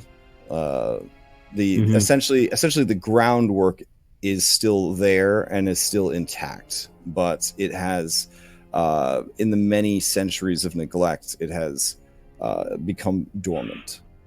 Okay. Where did Farron run off to? I thought he was right beside the forge. Sounds like a job for Marcus, but too bad he doesn't know what the hell it does. Slip and slide for all I know. If Lars was noticing, as Lars noticed Farron investigating it and kind of looked for a moment like he was going to climb in and then shook his head like not a good idea, I'll tell him, Farron, it still does have the groundwork magically. It's just going to need someone who knows what they're doing to get it going again. Do you? No. I I know I've studied magic in the sense academically. I'm not. That's not where my talents lie. And I'm just gonna like snuggle up against Valara because she's a giant tiger right now, and that's kind of cool. Oh dang. Okay. He is infatuated. That's another thing that Marcus didn't realize. When we were going through the backstory while you were sleeping through that session, Crash had me roll an insight to see what I knew of her intentions, and let's just say I'm really leaning into what I rolled. Yeah. I mean, my player believes that wholeheartedly. But Marcus definitely has really low expectations for what we can expect from that. Larionis, this cat, almost sensually, this tiger, begins to rub its like eyebrow areas, once on the left, once on the right, against you, and lets out a almost motorcycle engine like purr as it does so. I'm game. Yep. It's just like when this is obviously a much more giant cat than I've ever experienced in real life, but when a cat's showing affection, you show affection back, give it some scratches, and yeah, I mean she's into it. She's really into it. This is out of character. Should Cricket leave the room? I mean, for these two. No, it's understandable. He's just that cat that's there staring at these entire... This is a safe place for role playing. Some people like to pretend to be a giant alligator man and carve up toddler-sized bodies, and some people like to snuggle with tigers. I mean, it takes all kinds to make the world go round. I like to open doors. Yeah. Okay. So Marcus wants to open a door. Open this door without the rest of the party around. Say, Marcus, don't open the door. Why not, Gyoza? All right. Too late. You open the door, and on the other side of the door, you hear water. Water. Yeah. I'm not sure, Crash, because I haven't been through a rest period yet with this with the group. But for a short rest, how do we do that? Is that like 1 hour of uninterrupted activity, or sorry, of uninterrupted rest? I mean, so you can't be doing anything strenuous at all for an hour. So I'm gonna see if this door goes places. I'm not interested in that. I'm gonna close the door, and I'm down for a short rest. Okay. Yeah. Lars is going to suggest to Valara that we do go with, like, take Gyoza's suggestion, and that we do head back to the room where we can at least have both doors closed. Maybe bring what's left of Crankshaft's body with us, so that if Laraith and the other bastards come this way, they hopefully won't realize that some of their people are among the dead here. It's literally just the chest and the head. It's still a tiny body, tinier than the door. Zombies. I think we should still not have it in plain sight for them. You do notice some brackish water over there. You could just toss it in. Toss what in? The body. The remaining part of Crankshaft's body we can put in there. Yeah, just toss the carcass in the water, or put it in the forge. Oh, there you go. See what happens. No, I don't want like a war-forged angry spirit Crankshaft coming at me. And it'll still be gnome size too, so that'd be hilarious. That's an interesting idea. Put the body in the forge. I'm gonna put it in the water. All right, you toss it in there. It lands with a smack and then just sort of sinks into the brackish muck. All right, nice. And I'm gonna head over to the room here. And I'm gonna kind of motion like Valara to join us so that we can get a quick rest in here. So this is the room you guys want to rest in? Yeah. To confirm? Okay. Before we rest, though, Salem with Gyoza, because we were doing this before, is gonna like ping his detect magic in here and see if there's anything. Yeah. So you do detect magic, new magic, I should say. The pick that the gnome was using is magical. that would be something you would see. Cricket, you don't have a bag of holding, right? No, so it's basically strapped to his belt. Yeah. So he has this little like toddler-sized war pick that is magical. Gills is gonna say to Cricket, "Hey, Cricket." Oh, actually, I don't know. Never mind. Yeah. In Cricket's head, though, Salem is going to be like, "That's magical," but that's all he's going to say. He's not going to say what. He's just say, "That's magic." Cricket's gonna look at his what else? Healing gnome potions part. are magical. If you've been keeping track of that. I mean, I don't know how nosy. I'm assuming you're a cat, so you're pretty damn nosy. Oh yeah. Yeah. So Marcus has an extra healing potion on him now that he picked up somewhere. So you do know about that. And let's see what else. All the stuff that people have on them that is magical. Yeah. I'm seeing if there's anything else useful in here. Oh no, nice, good for you, Bugbear. You take your loose with you, buddy. Okay, yeah. So there doesn't seem to be anything else. Magical in this room. Yep. So Cricket walks in, and Salem in his head's like, "That's magical." Doesn't point out what, but just says that. Okay. Yeah, Cricket's like looking around for whatever could be magical. Friendship for sure. And yeah, did someone relay that idea about barricading the door? Farron did. No, I said it. Let's just relax. We're not sleeping. We're just relaxing. Yeah, but either way, Cricket's gonna go ahead and close this door and make sure this door is secure. Interesting. Okay. Amazing. So you guys are gonna try to barricade up this door. Which door? This one? I think it's more like putting a couple of the empty beds there, so it does. Is that what you said? Yeah. Okay. Alrighty, so you kind of move some stuff in front of the door. Gotcha. Yeah, not enough to like keep it closed indefinitely, but enough that if something does try to get in, it will make enough noise or slow it down enough. Okay. No sneaky door opening for those guys. Okay. Yeah, sure. You drag some stuff over and you block the door. No sweat. We're all resting pretty hard now. Yeah. You sure are. So I assume, let's see. Let's do a random encounters real quick. Interesting. Okay. Let's see.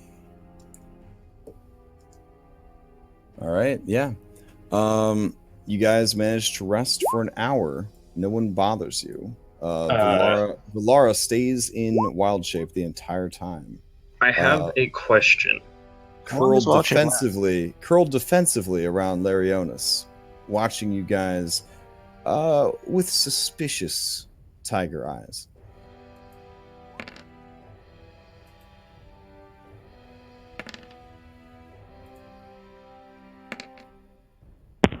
Oh, how do you roll more than one of these? More than one hit die at once? You just click it. It's smarter to roll them one at a time in case you do really well. That way you don't burn extras, you know? Oh, okay. Yeah. So 4. Oh, like that. Okay, I see. Yep. 13, 17.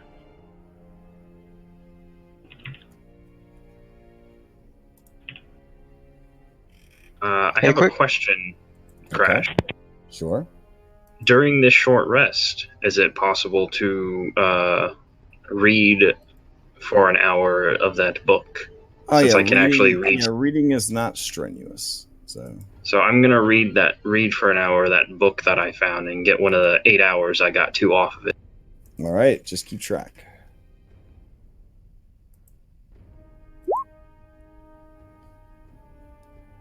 Technically, I think Farron found, but he gave it to me. Either way.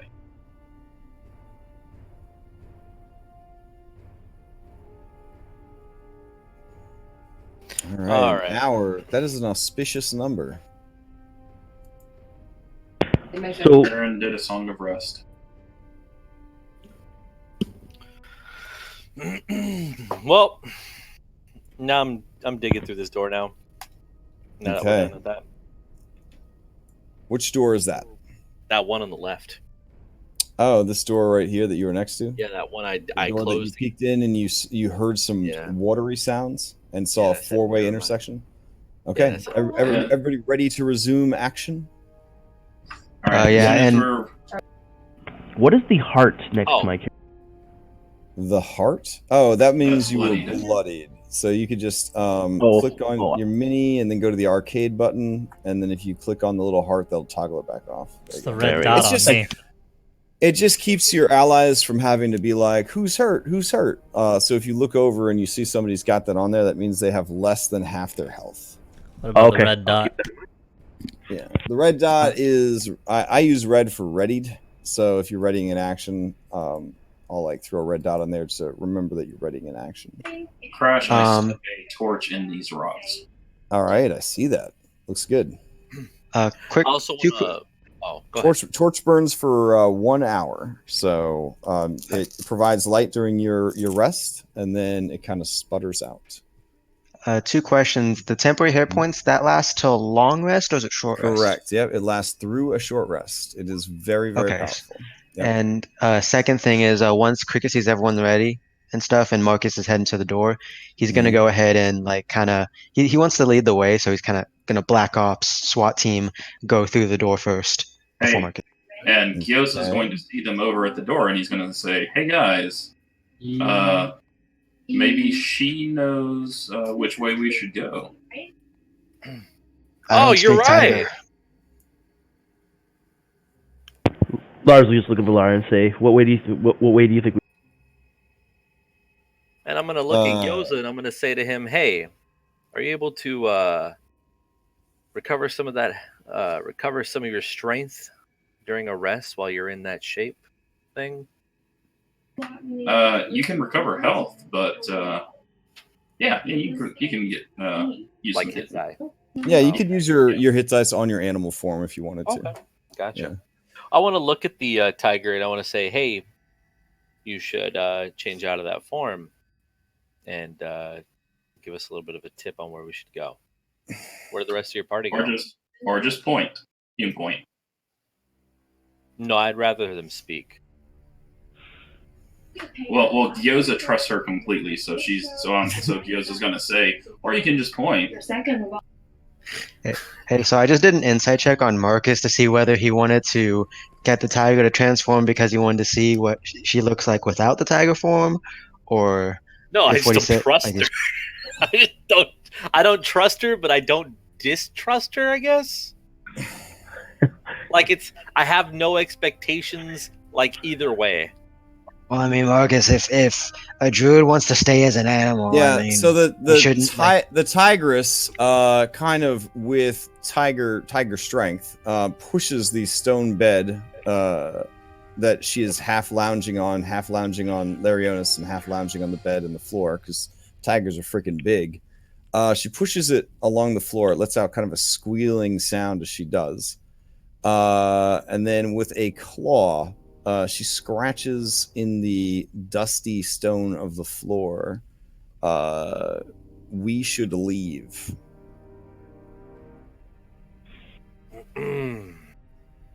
Oh, we can't leave. We got a job to do. Yeah, we're here to do a job. Salem off on the bed by himself at the moment when she does the screeching thing with her bed, like starts flipping out because of the sound. Yeah. And falls off the bed.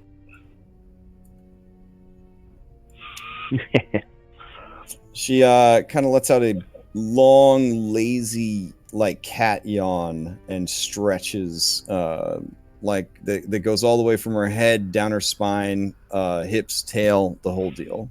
Kind of just shudders and shakes, and then kind of settles in. She seems, I don't know. She doesn't seem super helpful. She doesn't The seem fact super that helpful. the fact that she's absolutely useless is making Marcus more and more like what the fuck's your deal?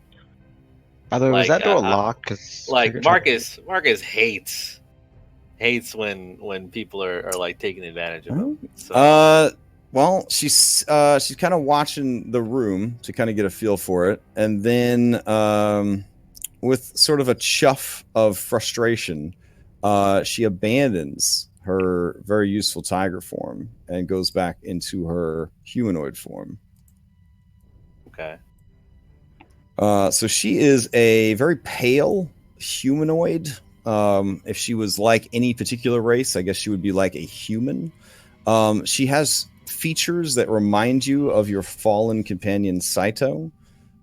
She has sort of a blackish green tint to her hair, her lips, her fingernails, things like that.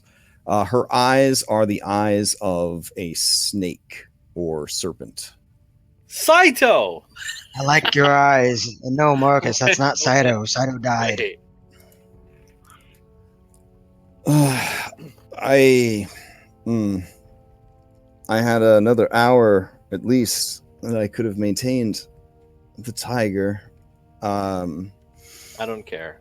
She absentmindedly kind of looks over at Larionis and holds out her hand and wiggles her fingers at him, kind of thing.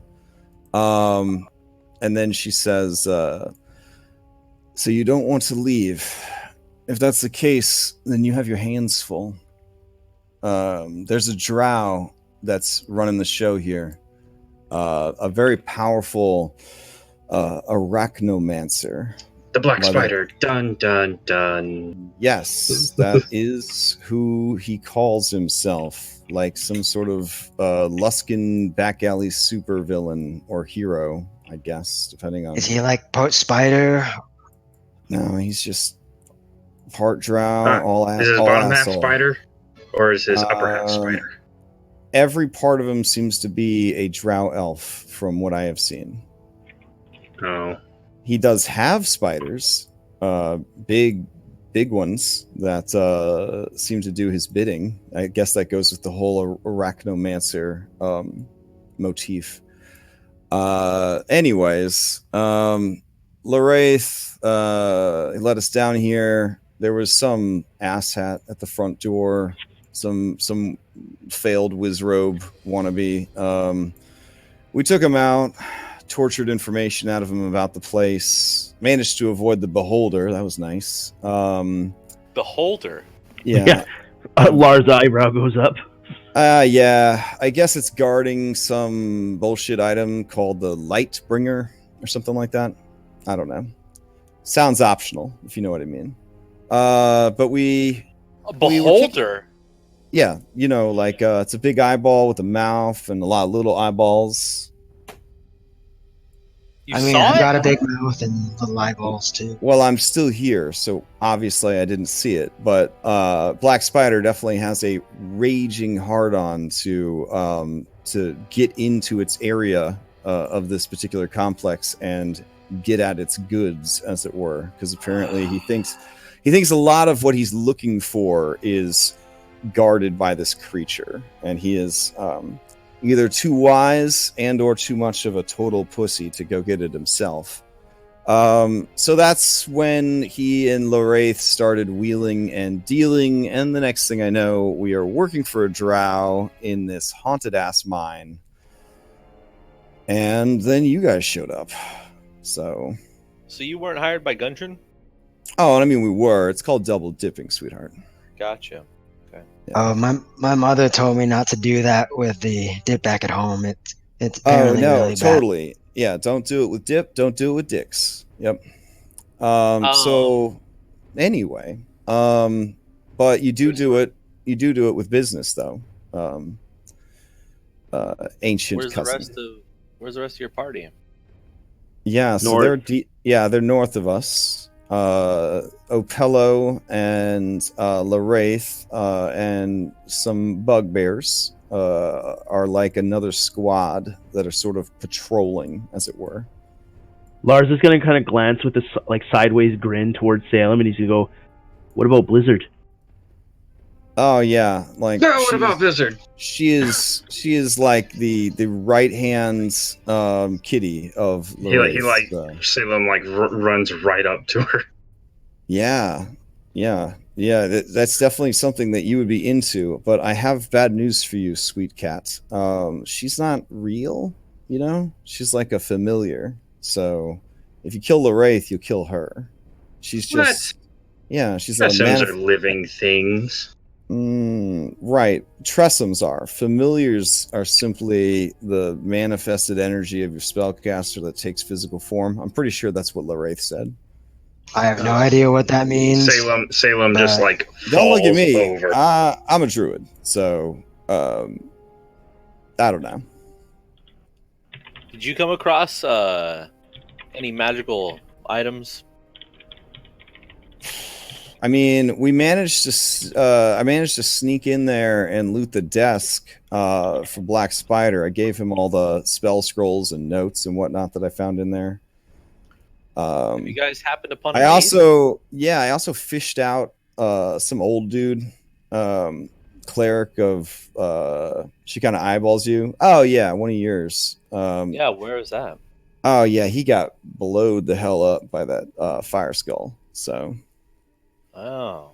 Yeah. Where's his I went in on the sly, like a snake. And then I swallowed all the notes. I swallowed your priest buddy, and I barfed them all back up for Black Spider. You seem pretty impressed. Where's his stuff now? I'm assuming it's with the Black Spider. Okay. Yeah, Salem just collapses on the ground. Well, as I wrote so eloquently with my claw on the ground here, I think we should probably just leave, cut our losses. So, Laraith is no joke, and Black Spider seems pretty beast mode, or Laraith wouldn't have wheeled and dealed with him. He would have just killed him. What about kill the Black Gungeon's Spider brother and Laraith? Okay, that's good for you. So, I mean, I don't really feel comfortable turning on my former party. Okay, were you paid I know that. I mean, yeah, I was we had a charter and everything, we're not a bunch of fucking noobs. Okay. Have you seen any trace of Gungeon's brother? The dwarf. Yeah. I have a pretty good feeling that he is being held by the Black Spider. Black Spider's got a doppelganger working for him. Yeah, wait. Well, when he was trying to impress me, he told me he had two at one point, but one of them just never came back. So. Oh yeah, that was our fault. Oh well, good on you. Those things almost disgusting. Killed the other one. Yeah, so basically he's using the doppelganger to try to get into this dwarf's head, see if the dwarf has any information about this place. He's looking for stuff down here. There's apparently a lot going on here. Something about soul forging, something about some parts to some parts of an artifact. He says he's doing some work for a fire giant king. Lars is gonna any of that sounds like anything useful to you. I'm trying to be useful here because pretty boy over there is making me feel very nervous with the way he keeps scowling at me, and being a priest of the god of righteous crusades and dragging people you don't like behind your carriage until they fall apart. I don't really feel too safe with this individual around. Yeah, Marcus, I considering what I've heard about Lavender, he sounds like a really racist god. You should convert to Timora. Timora was created by Lathander. I don't think that's true. I think you should all is true. Actually, a quick question, Crash. Is that actually true? Because didn't know this as a player, and I'm Marcus has been doing Marcus's player has been doing his homework. So absolutely, yeah. I gave him some links and stuff. So Yeah, Forgotten Hey. Realms is wild, man. It's some wild stuff over here. But yeah, his god is so zealous that the other guards had to do like a crusader intervention. They had to be like, Broseph, you need to calm your tits. Like you gotta take a break from all this crusading. Yeah. So Yos is going to ask her if he's going to say, "Oh, that tiger form was pretty cool. Do you have any more exotic animals like that?" Yeah, I mean, I'm originally from Chult, so there was like a big hubbaloo or whatever with like the soul eater or whatever was going on with some stuff. There was like, Force Grey came down and they took him out. Like, I don't know. Anyways, there was a lot of traffic to and from the continent, so I figured that was my chance to see the world and get the hell away from Zombie Dano Island. And that is what I did. So, but yeah, I mean, I'm willing to trade forms on a 1-to-1 basis. All right. What do you got? I haven't fully explored these Northlands yet. Trade is in like give away one. I heard there's some kind of cow that has a dick on its face. Is that really a thing? Oh yeah, Yeah, we totally. saw one of those. It was big. Oh man. I don't want to use any of my And also ability to wild shape. Oh no, now. don't waste them. Don't waste them, because again, like if you're really gonna stick around and fight this out, I mean, it's gonna get nasty. So But yeah, after the this reason is over, I wanted to hang on to my tiger form until it was busted, but I guess in the effort of diplomacy, I apologize for my sacrifices rude ally here. He's often does things like this. Crash! It's all right. The soft skins are very emotional creatures. I know, right? Yeah. Thank you. Hey, everyone. So, Shake my head at Cricket. Their eccentricities are part of their allure, she says as she looks over at Larionis. That being said, though, after we deal with this, I mean, you and Gyoza can explore each other for those forums that you were talking about. Right, I want to say to Valara, penis cow for sure is definitely on my to-do list. this is all, hey, guys, this is all like super interesting and whatnot, Mhm. but I have a question. Sure, talking cat. What's a god? Oh, it's like a person that managed to do better than everybody else, or it's a primordial that like inherited all its power and didn't have to work hard for it a day in its life. Okay, so I'm a god. Got it. Sorcerers. Yeah, kind of. I'd like to say Everyone to Valara, can convert to me then. I wanna test Yeah, out I mean, Valara here a little you can bit. totally just say you're a god. It's that easy. I wanna kind of throw this little sly thing across. Okay. I want to see what you want me to roll for it. Sure. So Valara, you and our newfound member here, Larionis. From what I understand, you guys are you've become a package, I suppose. Well, we were physically intimate several times over the span of a week. Not romantically. She kind of like cocks her head, like confused. Well, I mean, isn't that what intimacy means? So, I mean, it would have to be. I was under the assumption that he was romantically interested. Yes. No, I'm sorry. Cricket was telling that to Marcus because he. Well, no, she's just kind of throwing it out there that she was under the impression that Larionis was romantically interested. Lars is just kind of like looking at Marcus with a raised eyebrow, considering what I know the of reason him. I ask Sister. Yeah, the reason I ask is because I noticed that you're very eager to leave. Oh yeah, but I do believe that we all intend to keep going. I am a tremendous fan of being alive. It's probably my favorite thing ever. Well, I was under the impression you were in love with Larionis, though. She kind of like scrunches her nose a little bit when you say that. It's the cutest thing she does. Look,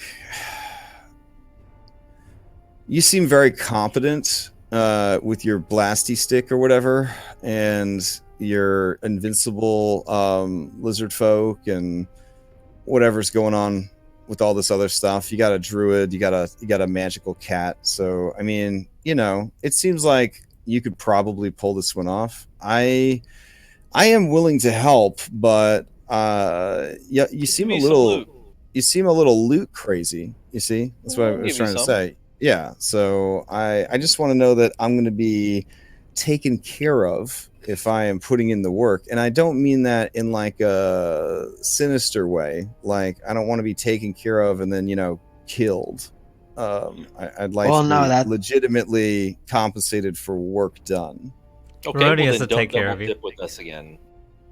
Because the way I see it, I helped you and you helped me, so I'm well within my rights to just walk on out of here, and we are squares. I mean, the only reason I hadn't killed you was because Larionis asked me not to. I see. And you also didn't attack us, but at the same time, let Larry trust you, so I think that makes you pretty trustworthy. Well, if we're being completely honest, I was worried that Larionis was a revenant that had come back for sweet vengeance against us for what had happened. So I wanted to hedge my bets and maybe not attack him right away. But then when it turned out that he was just Larionis, that was kind of a bonus because I'm not really into having sex with dead people. You should be consider yourself very lucky to have such a devoted man. I think your relationship will go far. Although that being said, if you want compensation for helping, we can hire you to help. Mark, with the way the conversations have been going, Marcus said that. How about this? I only want one thing from all this. I would like the Black Spider's staff, and I will give you every bit of information that I have on the remaining Bloodhawks, and I will assist you in battle, and I will also tell you everything I know about the dungeon. But I want your word, and I want this one's word upon his god's name that I will be given the staff as compensation for my assistance. What's so great about the staff? Which staff? Tell me what. Yeah, tell me what the staff does. It's dope as hell. It controls spiders and stuff. Oh, yeah, sure. We have it on Lathander. That sounds pretty cool. Although, if you turned into a spider and she used the staff on you, would that control you? I don't know, Gyoza. I don't think so. Gyoza, is it? We could find out. Nah, my mind pretty much stays the same. Isn't a gyoza like a dumpling from Kuratura? Yeah. Your parents named you after a dumpling? Yes. Wow. Oh, it's all right, Gyoza. Yeah, Marcus is gonna. Yeah, I'll pledge on the name of Lathander that you'll have the staff. That's dope. I dig it. As soon as Marcus does that and seems to be in much better spirits and less hesitant or even potentially aggro on Valara, Lars is gonna release the grip on his dagger he's been holding behind his back this whole time. Nice. Wait, he was doing that? You were doing that? What? Role play. His woman. Yeah. It's all good. It's all good. We ready depending on her answer or something, or what? Out of character, I will never take an action against the party. That's not my style at all. In character, it was just a role play thing that things got tense. Okay. You guys saved my life, but this is my love. All right, let's speed around this, okay? Because yeah, we've been on it a while. Okay, so what do you want to know? Which we haven't been here. We haven't been here that much longer than you have. We were literally put to work as soon as we got here. Well, they've got an hour on us now, so. Oh, did you guys kill the big hippopotamus things that were out front? Oh yeah, Marcus. Yep. I cut off one's head, and Marcus got covered in its blood and stuff, and it was pretty fantastic. Okay, yeah, pretty nasty. Man, Laraith just told them that we worked here, and they let us in. None of us spoke their language. Well, now we can go with you, and you can tell all of Laraith's little buddies that we're with you. Yeah. So the thing about Laraith is he's not a fucking idiot. So I don't think that would really work. But Do they know we're coming? yeah. I mean, you did kind of set off that thunder thing earlier, and yeah, it's and loud. Blizzard the already other. scouted you guys like hardcore. Hmm. So What's out of this door to the left that Cricket's standing okay, so if you go out this door, there'll be a 4-way intersection. If you go straight, there's apparently like some sort of estuary. Is that what it's called? It's basically a bunch of like underdark seawater that is like trapped in here. That's what the waves are, by the way. There's an underdark lake or ocean or something that's like buttoned up against this complex, and that's why there's these freaking waves, and they just keep crashing and crashing and crashing. Yeah, so there's like I guess like we're not supposed to go there because there's a ghost. So like you don't want to, yeah, you don't want to go there unless you want to deal with a ghost. There's a dead end if you turn left. If you turn right, there'll be a staircase. You go up the staircase, and more than likely, that's where Lwraith is probably posted guards for a black spider. Well, I mean, we can deal with the ghost. I mean, we're literally like 100 feet away from the black spider's inner sanctum right now. So if you open the door, you took a right and you took a left, there would be the big boss door on your right. All right. I mean, if you wanted to be a little more smooth about it, you could try to go another way, but I don't recommend going back into this the forge area because that skull is sort of like undying, so it just comes back every hour. So yeah, if you open that door, it's probably still pissed off enough they'll just chuck a fireball in here and kill us all. So we should probably go out this left side. Yeah, we normally keep it barricaded, but there was so much noise earlier that we had to investigate and see what was going on. Yeah, you guys killing things. Yeah, you guys are very loud. Yeah, well, actually, it was just Marcus, really. We didn't really have the, oh, it's okay, they're with me, let us through. Oh, I got like you guys did. Yeah, it's all right though. Okay, the Wraith is a smoothie. Oh man, he recruited me as soon as I got off the boat. I didn't know, my head was spinning by the time he was done with me. Cool. Lars is like just kind of nodding, like, "Yep." Kill him. Okay. All right. Well, if we're gonna get moving, everyone, which one of you would like to carry your new god? I mean, you won't be my new god, but I'll carry you. Yeah. Give me a blessing first. Yeah. Bless me with like. How do I do that? Undying. Kat, you should probably start locally. So like all your fleas, kind of get them on board. Fleas. Sure, you do. Anything with fur has fleas. You can grant me immortality. Well, you are a tiger. I guess you have fleas too.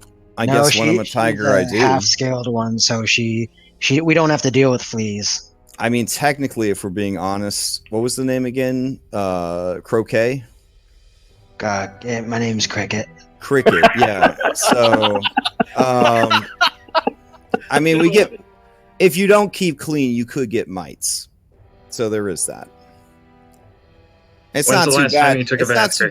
It's not too bad for you, Auntie, because we just sort of like spit on ourselves, and she just starts like licking her hands, and you just see like poison kind of like pooling in her hands, and she just kind of rubs it on her arms and stuff.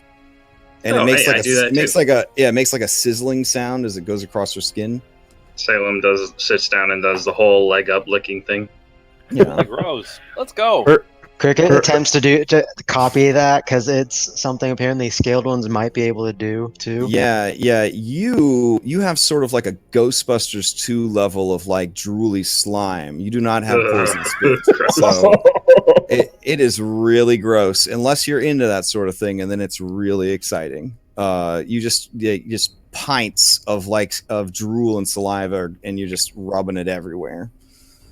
Lars is finally aware of what I'll be honest, Cricket, as a lizard folk, it does feel pretty good to be moisturized. It does feel pretty definitely. Good. Yeah. I should do this more often. Hey, Marcus, can you get my back? Farron? No, let's go. I'm ready to go. Is this with Farron?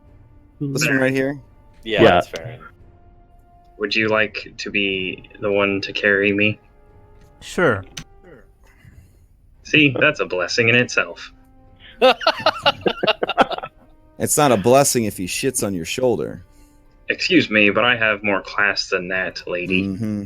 Okay. Well, wait till you see what's up in front. Then you tell me how your shitting went. Lars finally understands why her hugs are tingly. Hey, Cricket. I got an idea. Yeah, she's highly poisonous. I don't want to get into too much detail, but there is certainly a numbness in certain parts of your body after you are intimate. So She's that good. Hey, Marcus. Sure. Or you're poisoning yourself. So Marcus, in case there are more dead things, I know you're a cleric of lavender and are really good against those guys. Do you want to lead the way? I could do it, but I wanted to put this Cricket. in the corner first. Cricket, I have an idea. Yeah. what's up? So, if we hear spiders, So I can shapeshift into a spider and go in, and no one will suspect a thing. Or do you want me to ride on your back and then I can proclaim that or I'm he can control you. real king of the spider? My mind is still human when I'm in spider form, Marcus. You're a spider, though. When you're in No, spider form, My mind isn't spider, though. does it control spider minds or does it control spider bodies? That's the question now. Crash, Cricket would like to open the door and just kind of look around I down feel those like hallways that A staff Valera- that controls spiders controls their spider bodies. okay, you open the door. Right and left. He just goes to the corner real quick to look both ways. Okay. Cricket, don't get more than 5 feet ahead, okay? Wait, that was bad last time. Well, I mean, Hey, that was guys, that there's an ocean over here. I think Valera mentioned there was a ghost there, though. Oh yeah, let's not go down there. I mean, maybe Marcus, do you want to talk to the ghost? No, take a left. All Or right, we take need a right, to go sorry. north. Not a right, not a left, a right. All right, and Like as even with the lantern light, Cricket's gonna do his best to be as stealthy as possible. You I know it's it's not gonna futile work. but I guess You I know guess that's quiet is the best way to put it. Sure. Okay.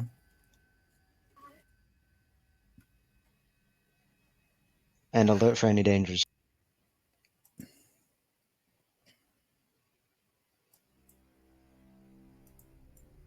Getting pretty far ahead there, Cricket. Sorry, I kind of Sorry, wanted to I'm help expedite the traveling. There we go. all right, let's Yeah, go. but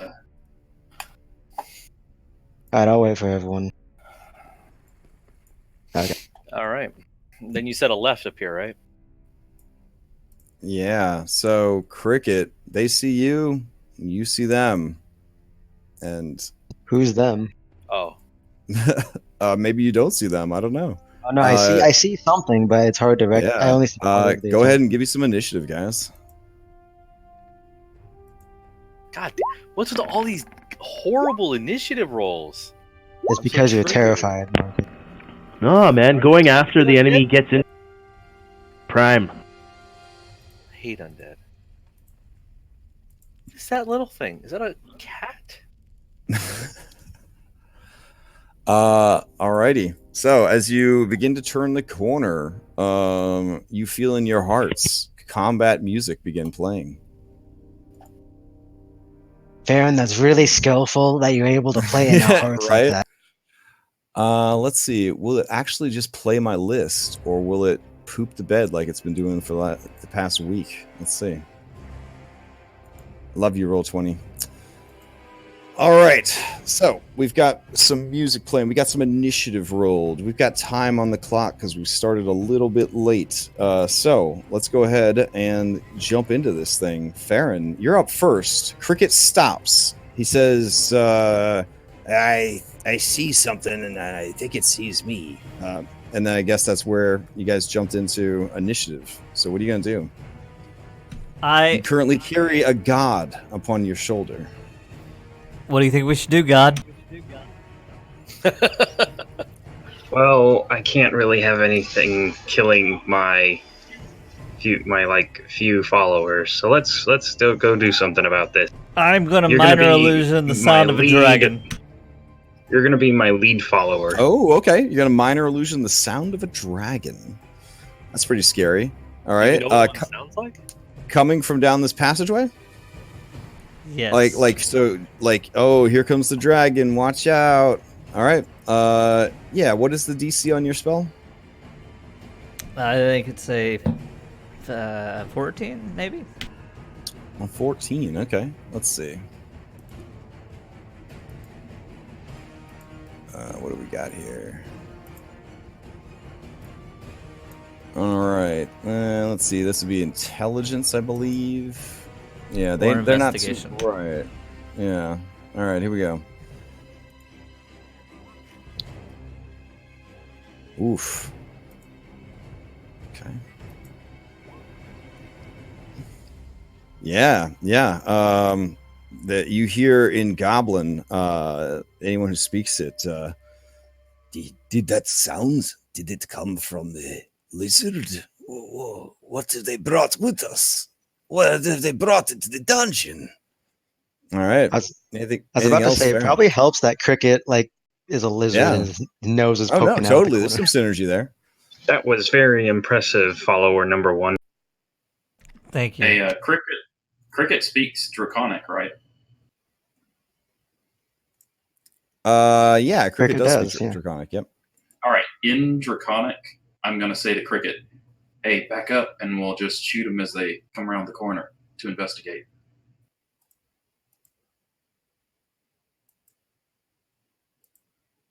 I will on my turn. All righty. That's it for me. Okay, that brings us to a Boogbear. Let's see. Boogbear. Does anybody speak Goblin? Should I even be like Santa, or should I just say Goblin sounds? Oh, I thought Marcus did Goblin because sound. he wanted to learn the language of the people he was going to genocide. Okay. So you hear general deep Goblin shouts, and then you hear more Goblin shouts, and then you hear more Goblin shouts. All right. A Blizzard. What are you going to do, sweet thing? Life is hard when you are familiar. Oh man, it's pretty dope. All right.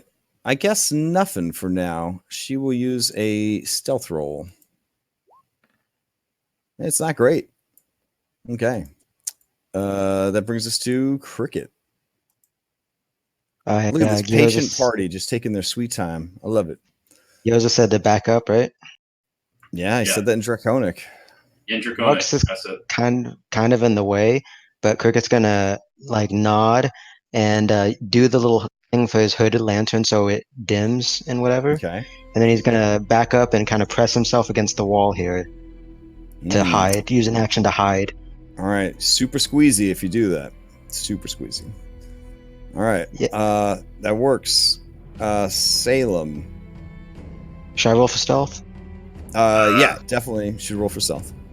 Salem Yeah, is going alright. to hold an Eldritch Blast for the first thing that walks through. That's not one of us, or even if it is one of us, and if there's a copy of one of us, he's going to shoot at it also.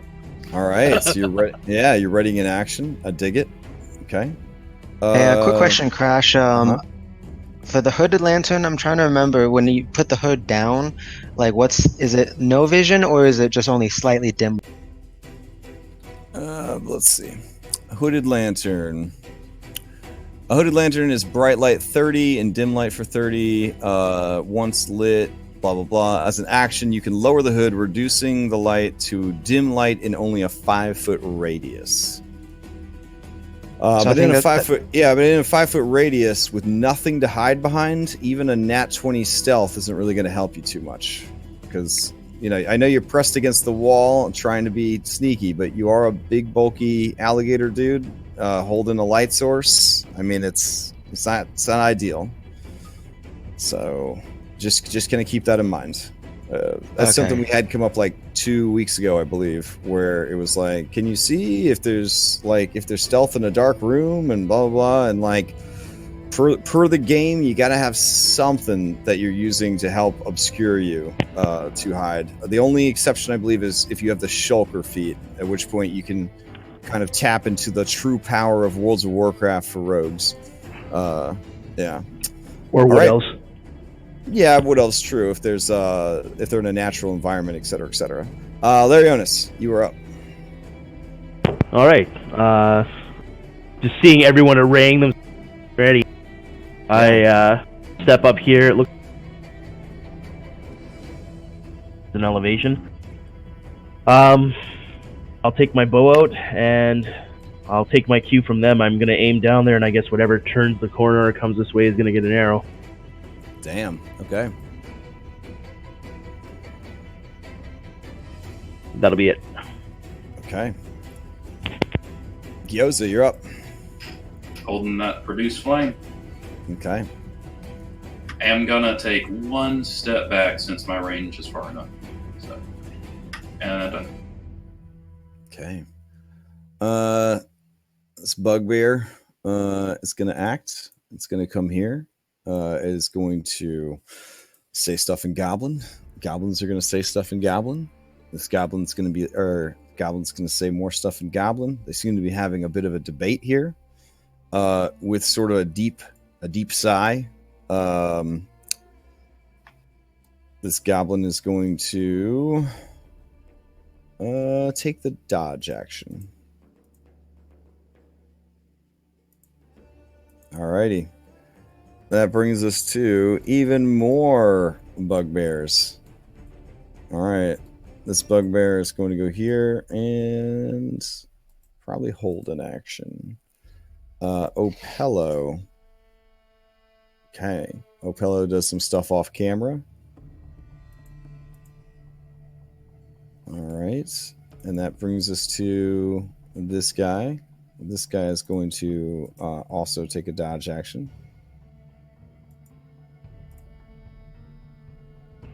And that would bring us to Marcus. I'm gonna take a step forward. All right. Right off the bat, I'm gonna turn and I'm gonna see, and I'm gonna chuckle, and I'm gonna go ahead and I will cast. Ooh, yeah, I'm gonna cast Toll the Dead. All right.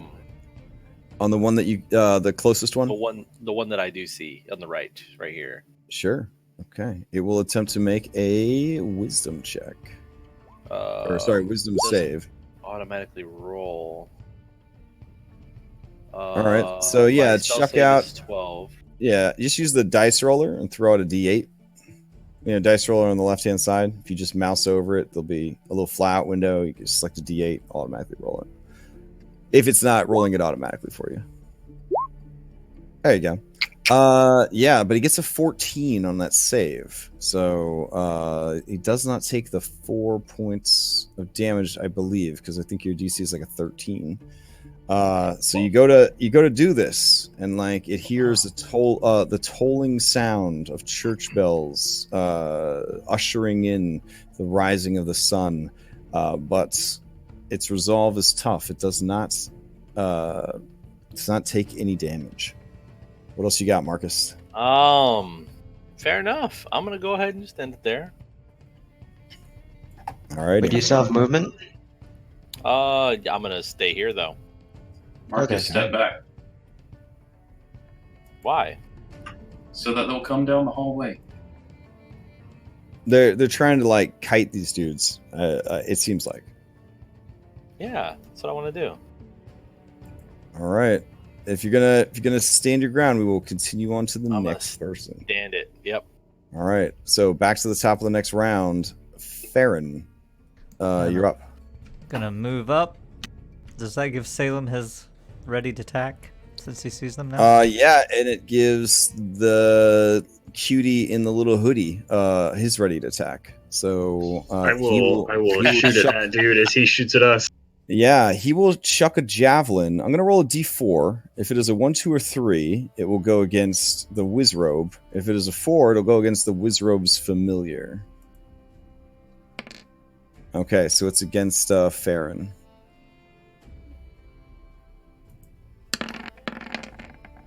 All Did right, my Farron, 19 that's a hit him? 17 for 6. Yeah, your 19 is a hit. 5 damage. All right. 5 force damage. Yeah, so attacks are exchanged. A javelin kind of slashes along your forearm, dealing 6 points of damage. Then you hear an explosion from your shoulder, and a blast of magic hits this creature. Then you shoot your short bow. Unfortunately, a 15 is deflected with his shield. I'm gonna hold back up. All right. And he's no longer readying an action. His reaction is gone. All right. Villara is going to... Man. It's she kind of walks up to you, Gyoza, and she says, this is kind of a cluster. I mean, is this how you guys normally operate? This seems really sloppy. I agree, but they don't listen to me often. As the druid, you should be like the guiding voice of wisdom or whatever, right? No? Just a silent type, huh? That's cool. I prefer soft skins that generally keep their mouths shut. So... Alright. Talk too much, woman. Come here. Hey, guys, are you there?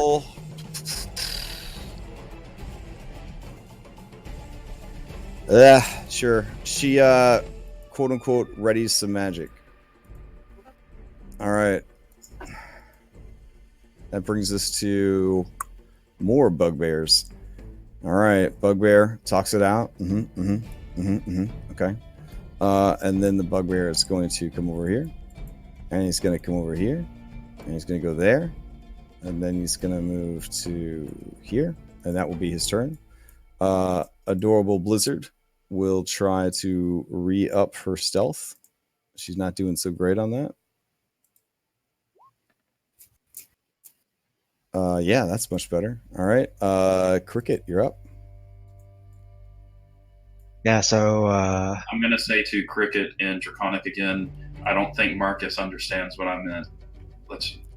I will be honest. Cricket, despite his bulk, is actually very tricky to find. He has pressed himself very close to the wall and is remaining very still, sort of like Drax the Destroyer. He is so still that for a moment, you lost track of him. Yeah, you're like, whoa, where did you come from? But he was there. He was there the whole time. So impossibly still. Yes. He actually, as a reptile, was able to slow his heartbeat and his metabolism down so that he was basically like stone. The only thing that gave him away is he was holding the fucking lantern, and he's like 6 feet tall and weighs 300 pounds. The only thing. Other than that, he was great. Slow. Yeah. So Cricket, what are you going to do? Shit. I don't think I can grapple Marcus because that counts as PvP.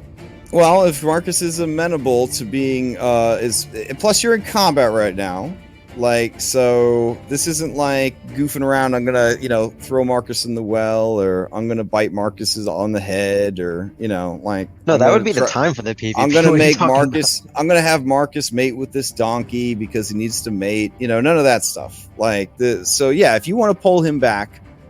I don't see that as PvP. I see that as you're trying to strategically reposition your party. So if you feel if you feel that that's the best use of your action economy, absolutely go for it. Go for it. Yeah, Cricket doesn't know what Gyoza's planning, but given that Gyoza does have an actual plan, apparently, Cricket wants to kind of grab Marcus and I guess press him either against the corner here so has cover and is out of sight, or behind him. So that at least Cricket will take the damage. Whispers to you, Gyoza, and she says, look, at least one of these people actually thinks that you have a plan. So opposing athletics then. Yeah, he can use acrobatics or athletics if he doesn't want to be pulled. If he's Choose like, to fail to save. all right, so yeah, so you just grab him and start pulling him with you. All right. Yeah. Where am I going to? Yes. Well, like I said, I was either going to press Marcus against the corner there or behind Cricket, so he could tank Pick one. damage for you. Pick one. All right, you gonna I'll push go him with back here? corner because Oh. Marcus is confident How- and he. That seems worse because he's still up Is it? front, but now he's squeezing, so I I'll can have still advantage see on him. all my attacks, and I can still see him. So it Cricket seems takes like- that back. He puts him behind him. Did Telvara put you up to this? Because it seems like you're trying to get him killed with this move. I changed my mind behind him. All right, so you're gonna put him back there. All right, so you kind of grab him, pull him back, and push him behind you. All right, you still have your movement and a bonus action if you want to use it, Cricket. I can't use a bonus action. I can't hold a bonus action.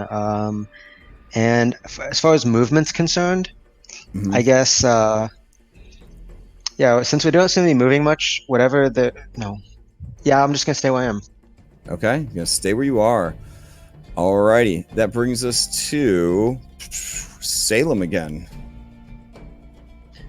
Salem is going to hop off, run 15 feet this way, shoot another Eldritch Blast at the same one. Oh, okay. Who hasn't gotten his reaction back yet?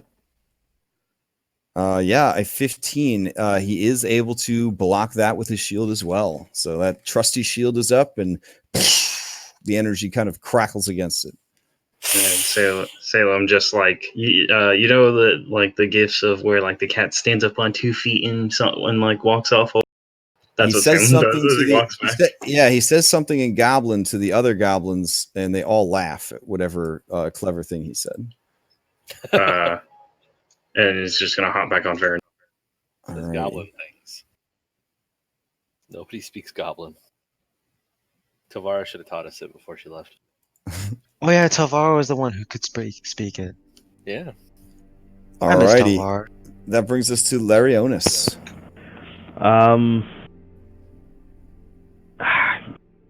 I'm gonna trust Gyoza has a plan, and my act. All right, you're gonna keep writing a shot. Yeah, I'm gonna keep All right. holding the shot. Yep. Okay, Gyoza, who has a plan? What are you gonna do?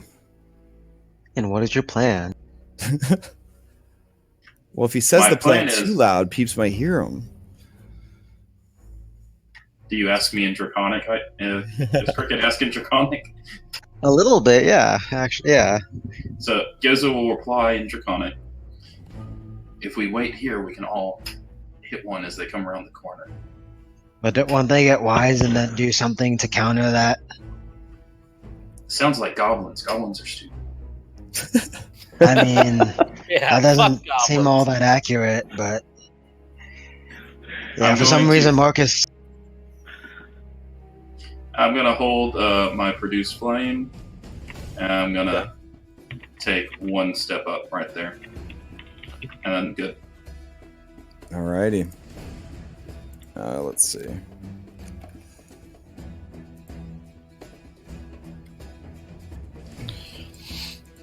I'm gonna tell everybody, hey, just want to let y'all know, I don't have any more healing spells, so please be careful. Why not? Fear not, fresh, like new followers. I will do everything I can to protect you. I am a benevolent god. That's what they say, right? Thank Fair. you, Salem. All right. More goblin chatter, and man, this guy is going to hold his shield up high. He's going to take a dodge action, and he's going to race around the corner. Oh, what All up, right. bro? There he is. He's got his shield raised high. He's ready for this. Anybody using reactions? Yes? No? Yeah, Lars is gonna take a shot. Ooh. Is there a disadvantage, you guys? Because he's dodging.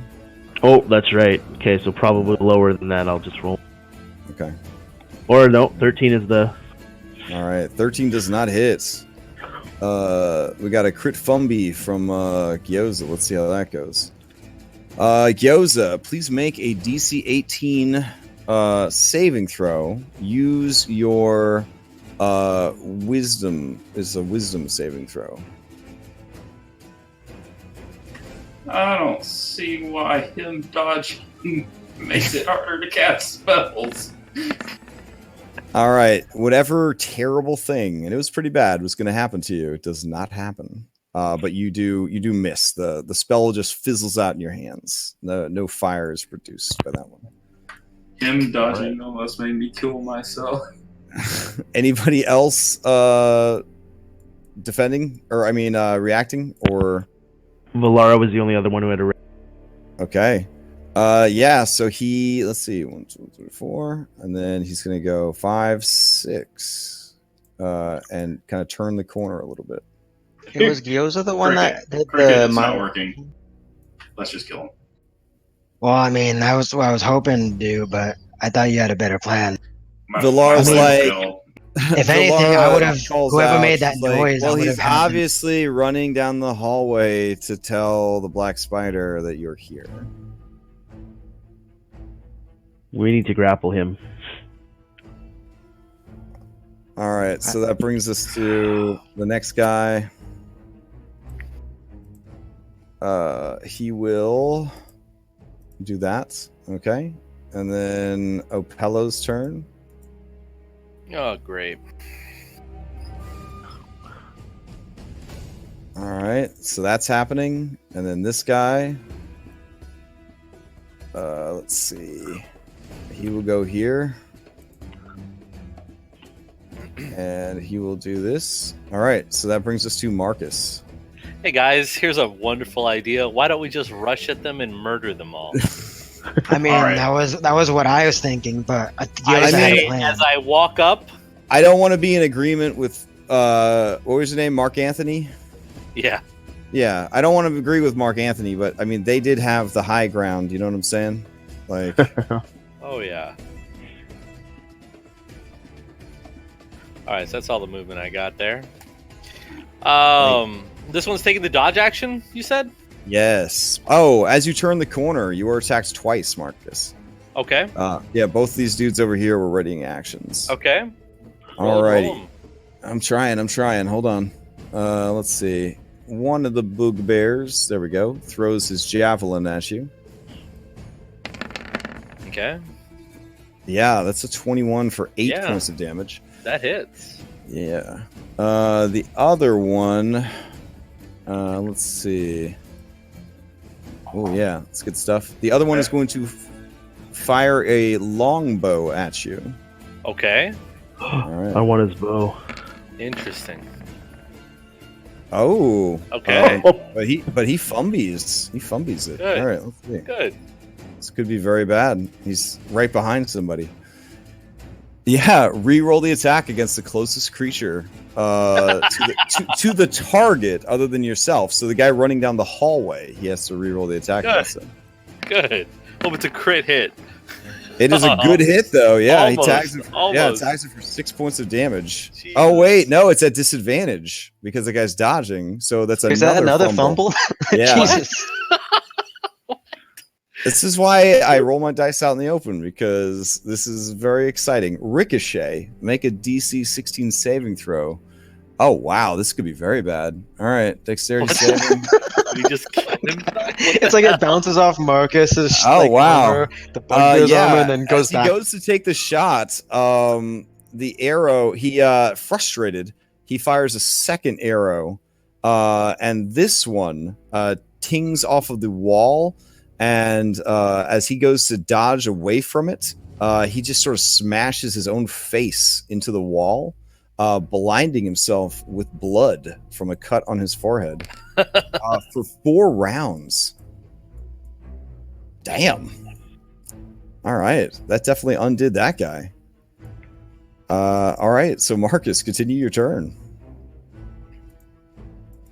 That was only 15 feet, Marcus. I don't know how you were doing your stuff. Oh, that's right. That's right. I never even did my turn yet. So he's blinded, Yeah. right? Yep. Oh, good. Is that something there, or is that a wall? Long click on it. Yeah, that is. Looks like the corridor turns towards the right down here. Oh, so that's a wall I've seen right there. That little. No, thing. you're just seeing this door icon. Ah. Yeah, there's a door okay. up there. I was like, is that like an icon or something? Yeah, it's an icon for doors. Yep. Gotcha. Yeah, I'm gonna inflict wounds on this guy right here in front of me. All right. Wait, didn't you have no healing spell? I have none. If you have no spells, how are you going to cast inflict wounds? Oh wait, yeah, you're right. Damn it! Yeah, I don't know why I thought it was a cantrip. Damn it! Yeah, use the slot. Damn it! Never mind. I'm gonna stab him with my swordy. All right, go for it. Stab. Stab. Disadvantage. Oh, yeah. You Wait, why take is it Talon disadvantage? out and you go to stab right. at him. Yeah, and it's Yeah. nothing. Yeah, it's nothing. Yep. It was a great hit. It's very powerful, but it Yeah. does not get through his defenses. Very strong attack. That was actually really good. Wow, what the hell? Yeah, max damage. I'm gonna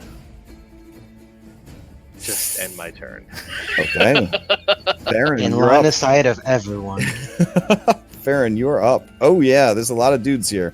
One of them is bleeding heavily from a like a smashed forehead. He's like busted his forehead up.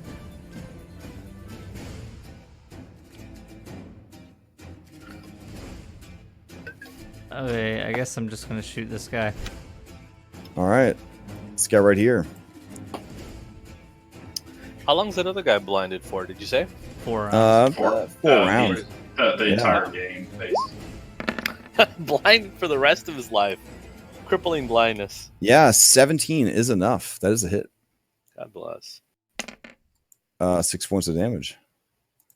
All right, the arrow slips past his shields, kind of pegs him in the shoulder, lets out a grunt of pain. I will return, and that's it. All right. Let's see. Villara. So, Villara turns to you, Gyoza, and says, yeah, I have one wild shape left. I was going to save it. Where are you at on all this? Hey, Crash, quick question. Uh-huh. You use your wild shapes as soon as you transform, right? So, short rest, you get them back even if you're in wild shape? Oh, yeah. You guys are both moon druids, right? So you get them back on a short Yeah. rest? Okay, yeah. Then she has all of them. Okay. Yeah, if that's the case. And she would know I have all mine. All right, if that's the case, she will just, man. Okay, so she's gonna go 1, 2. I'll tell her 3. that I'll stop the guy on the left from reaching the spider. 5, 6, and then she will dash to get there and basically pincer attack this dude. Alrighty. Yeah, you got another bugbear, Marcus. This one comes around the corner. Oh, Salem, you are still a Farron, right? Yeah, Yeah, I'm still on track. Okay. She didn't use her bonus action to shapeshift? Oh, my bad. Yeah, that would make sense since she has enough room now. Yeah. Sorry, I'm just trying to control everyone else in the world except your character. But you know, eat it enormous dick. Hold on. If you want, being a moon druid. Oh, you'd like that, wouldn't you? All right, so let me bring this one out. There we go. Would that mean that I'd have to start talking all lovey-dovey to you? Yeah. not- Yes. And Yes, we'd it would. record it. And we'd record it. Oh, I which mean, we're I- already doing. We're at least 2 sessions away from me feeling that comfortable with you guys. All right, there you go. So you she know, goes just- around the corner and she assumes tiger form. There we go. All right, so this guy sees that, sees all this, sees all these people. Man, this is a bad situation. a real bad situation. He Want to join our team instead? Yeah, I was about to say I'm gonna be like, hey, you want 20 gold? He's gonna Switch try sides? his best here. Let's see. That would be a very smart thing to do. You shout that out? I mean, we'd have to wait for your turn to get you the full effect of it. Because remember, if you try to sway people, it does take a full action to impact gameplay. Yeah. I was just joking. But yeah, what language do you call that out in? Just common? It'd be common. Okay. All right. That's all I got. That's interesting. The bugbear kind of comes around the corner as you say that. He kind of looks at everybody who's here. He looks at the tiger. He turns to this goblin. He starts talking in goblin. The goblin who's blinded it just starts shouting at him. And then it says, a fucking tiger. Villara, is that you? The tiger just kind of doesn't say anything. And then the bugbear, kind of like wiping at the blood that's in its eyes, is like, did you betray us? Would you do that? I see. For now, kill them.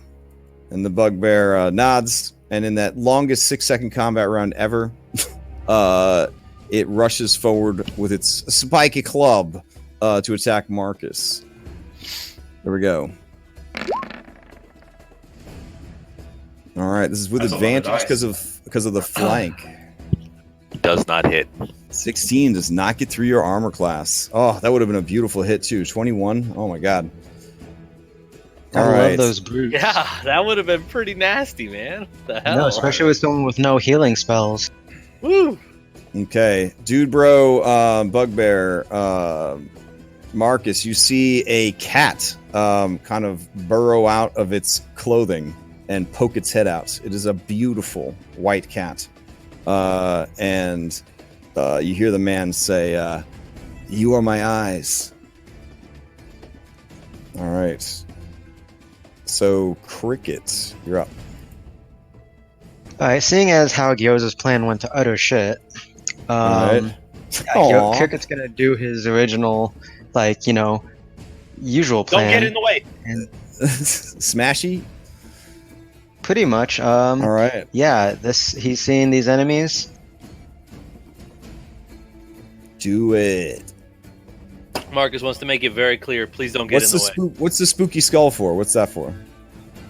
I don't know, I thought that was something you did. Nah. Here, I'll take it off. There you go.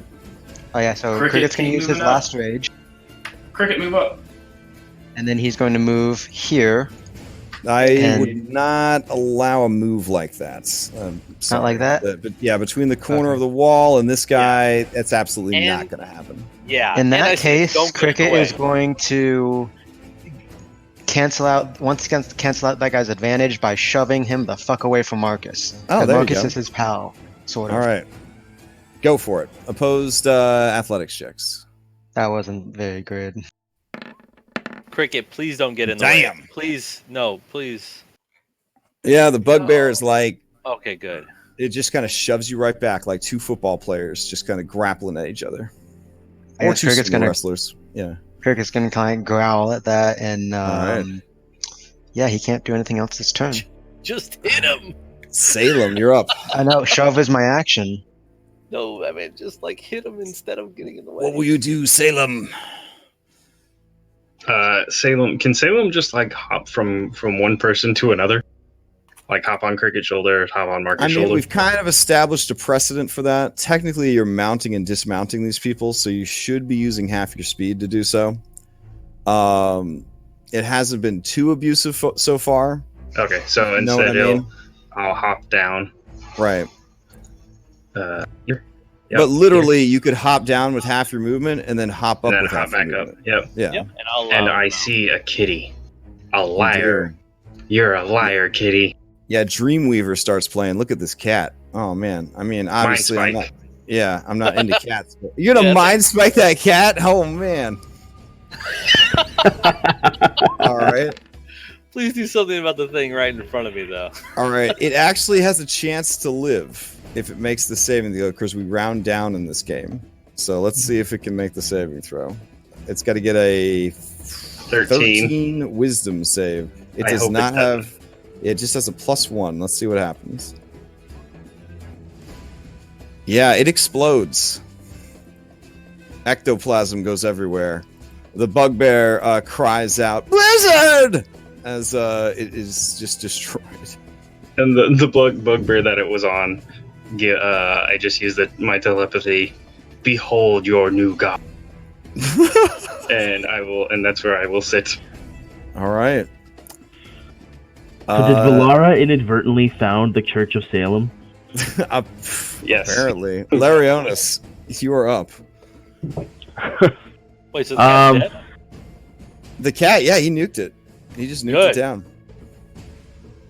Okay, I'm gonna drop my bow, pull out my rapier, move over here, and stab this bugbear.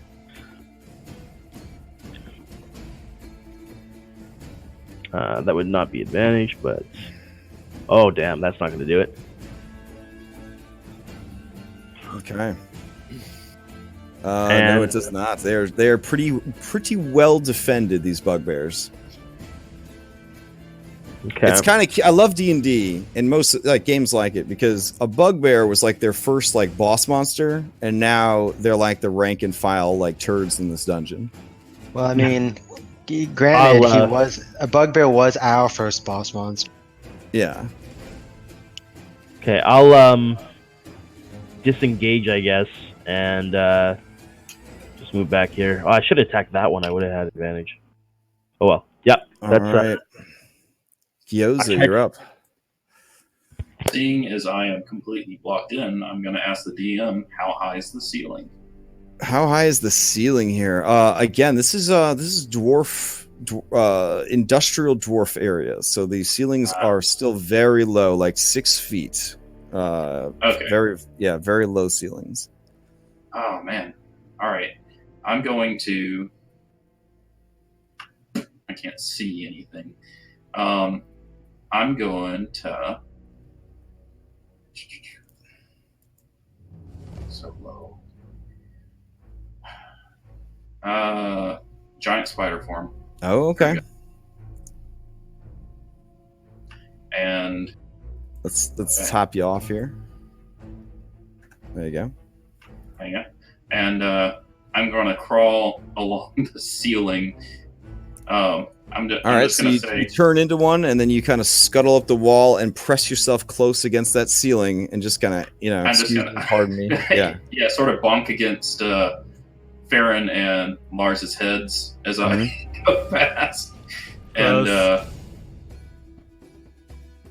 yeah, it's tricky because there's still an opponent here that would prevent you from going any further than this, and so you would still be sharing space with like your allies here. So, you know what I mean?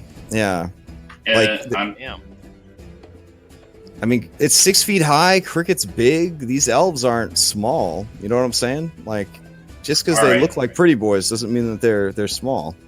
All right, so he's gonna block me, but I'm just gonna move here and try and grapple this one on the left. Okay. Is that all right? He's kind of diagonal to me.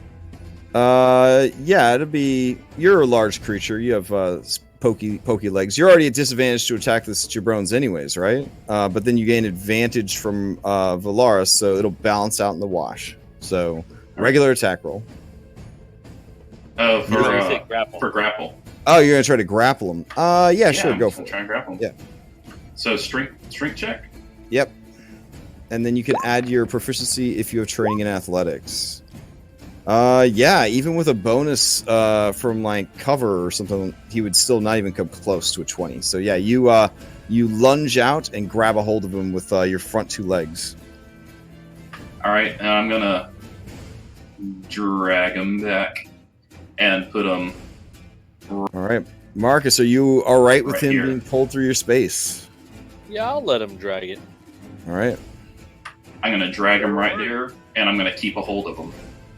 Okay. Yeah, so Valar does not take an opportunity attack because forced movement does not provoke opportunity attacks. All right, but yeah, you pulled that guy into the hallway, into the murder zone. All right. He looks. Yeah, he sees what's going on around here, and he is very, very, very pissed off at what has happened here, and he's just going to start smashing stuff. Starting with the spider, who is grabbing him from the ceiling. So since you squeezy on the ceiling right now, he is going to attack with advantage with his spiky club. So here we go. 13? And No, Cricket's that does gonna not get through. Yeah, that does not get through. All right, Cricket's going to use his reaction. Yeah, that is a hit. Oh, man. All right. I believe a 15. He is bloodied. Okay. Oh, that's just a that's 10. Well, he had 5 on him already, so. Oh, okay. Yeah. All right. Anything else, Gyoza? Oh yeah, sorry. It's this guy's turn. He can't do anything else because he is grappled by Gyoza. This guy over here, he calls out in common, not sounding at all like a bugbear, and he says, "This shit isn't worth dying for. Yield, truce, parlay, team up, whatever you need to not kill us." Who said that? This guy right here. Salem's gonna reply, and he's gonna be like, "On your knees and bow to your new god, or die." He's I'm gonna say it's true. A He's little a god. intoxicated at the moment with a humble the power god. that he has. A very humble god. Yeah. I think I'd rather fucking die than kneel to whatever the hell you are. All right. Then your choice has been made. Sounds good. I'm about to hunt you down, big boy. Yeah, so he starts kind of slowly sort of trying to feel like the wall, feel his way around. He kind of splooshes into the water over here. Yeah, he'll take a dash action and flop down there and take some damage. Fucking idiot. I mean, we're ones to talk. All right. Fucking idiot. Well, my plan did get them surrounded. You got one surrounded. So They're that brings surrounded us and to Opello, which now brings us to this guy. Oof. So, man, there's a lot going on here. This guy is going to rush over here, and having an ally opposite, he will attack with advantage against Marcus. Okay.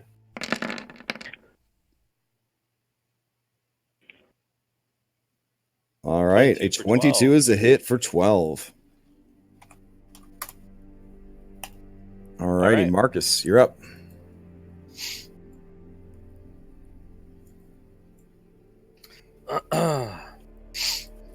I'm gonna take a... No, I'm not.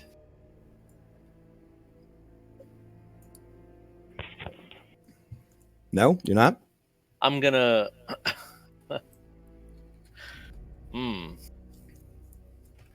you definitely got advantage on the bloody guy. Yeah. No, he's dodging still, isn't he? No, he's not. No, Oh, I'm not yeah, gonna I'm worry sorry. about that guy. Yeah, no, nobody should be dodging. On the bad guys team, at least. Yeah. I'm gonna attack the bigger one, this one right here, Okay. with my sword. Yeah, he's ready for it. Yeah. Or an 18. 18 is a hit. Yeah, like you hit your sword against his shield. He knocks it aside with like a kind of, and then you quickly bring the sword back around in a swing and slash across for 11 points of damage. Another max damage attack. That's right. I love that. And then All let's right. go for a Shield Master shove. Okay. I want to shove him prone. Okay, go for it. Okay. It's in athletics. Yep, athletics against his athletics. Damn. Ooh, close, but no cigar. This guy is pretty beef. All right. And damn. Well, I guess I'm gonna end it there. Alrighty. Farron, you're up. Gonna stab the one right in front of me. Fair enough. You get advantage, which balances out a spider crowding the hell out of you. So Reggie attack. 14 does not get through his defenses. Well, that sucks, and that's it. Yeah. Like you just had the dagger lined up, and then like a spider leg kind of like sort of slapped you in the side of the face, and the blow went wide. Yeah. All right. Tigress will let's see. She will back up, and then she will pounce forward, and she will use pounce, which is what it's all about with this form. All right, here we go. Claw attack. Oh yeah, that does not happen. So as it pounces forward, this bugbear, well trained, tosses up his shield and blocks the hit. All right, that brings us to this guy right here. Yeah, you know what? This guy right here will also attack. You know what? There's something about this cat, though. Something about this cat. All right. It's kind of weird, and they've been working with a guy who had a magic cat. So you know what? He's going to take the risk. He's going to attack. He's going to attack the cat. So here we go. Spike Club against cat. 15. My AC is 14. Yeah, so that is a hit. You take 18 points of damage. Salem, no. Yikes. I still have the temporary hit points. Alrighty. And he will. So say which one is the one that hit me? This one right here. Salem, like wow, that was a lot of circles. Salem takes the hit and then just like head slowly turning to look at him. I'll be honest, this bugbear's killed a lot of cats in his life, and no cat has ever survived 18 points of damage from his spike club. So he is a little confused. Why you're possibly scared? On it. Yeah. He is a little confused about why you would still be alive, and that only confirms his suspicions that you are a magic cat. Cricket, you're up. All right. Or a polymorph dragon. That is starting to kind of go through their minds, because they did hear a dragon roar earlier, and they haven't seen the dragon yet. So to be fair, they might have thought that was Cricket. That's true. Cricket would like to try to shove this one prone. Okay. Yeah, you can certainly try. What is with my athletics rolls? Yeah, it does not work. As you try to push this guy, his eyes are on the cat, and he just sort of holds his shield out, and you kind of push against the shield, and he doesn't really seem to notice. Yeah, unless I can move through him somehow, I can't do anything else, so that'll be... Alrighty. Salem, you're up. Looking at the one that just hit me, Mm-hmm. Salem is going to use minor illusion and put like spread dragon wings, like little dragon wings over his body and like a dragon head, kind of like the over form of a dragon. Okay. Let's see. All right. We got two failed athletics checks from this thing, so this thing is all show. So maybe this was the source of the spooky sound earlier. He's going to try an intelligence check. I know it's investigation, but he doesn't have investigation. So. Oh no, I was just pushing it for you. Oh, all right. Yeah, as you post this up, he kind of like squints at it. Again, he's interested in you. He's trying to figure you out. Yeah, but he has to use his action to do so. So I'm just going to say that this check sort of represents whether or not this would be a concern to him. So Okay. with your strangeness, he's just more convinced than ever that he has to smash you. So, yeah. And that's my turn. That's an Okay. Larionis, you're up. All right. So again, with the disengage, we are a crazy press of bodies in here. So definitely weaving. Let's see how does this go. 1, 2.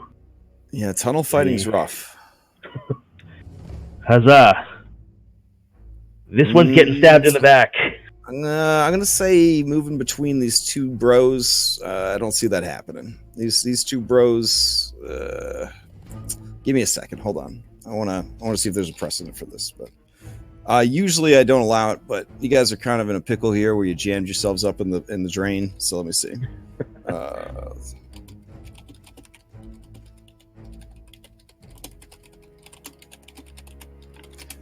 All right. What do we got here? Yeah, okay. This question gets asked a lot, apparently.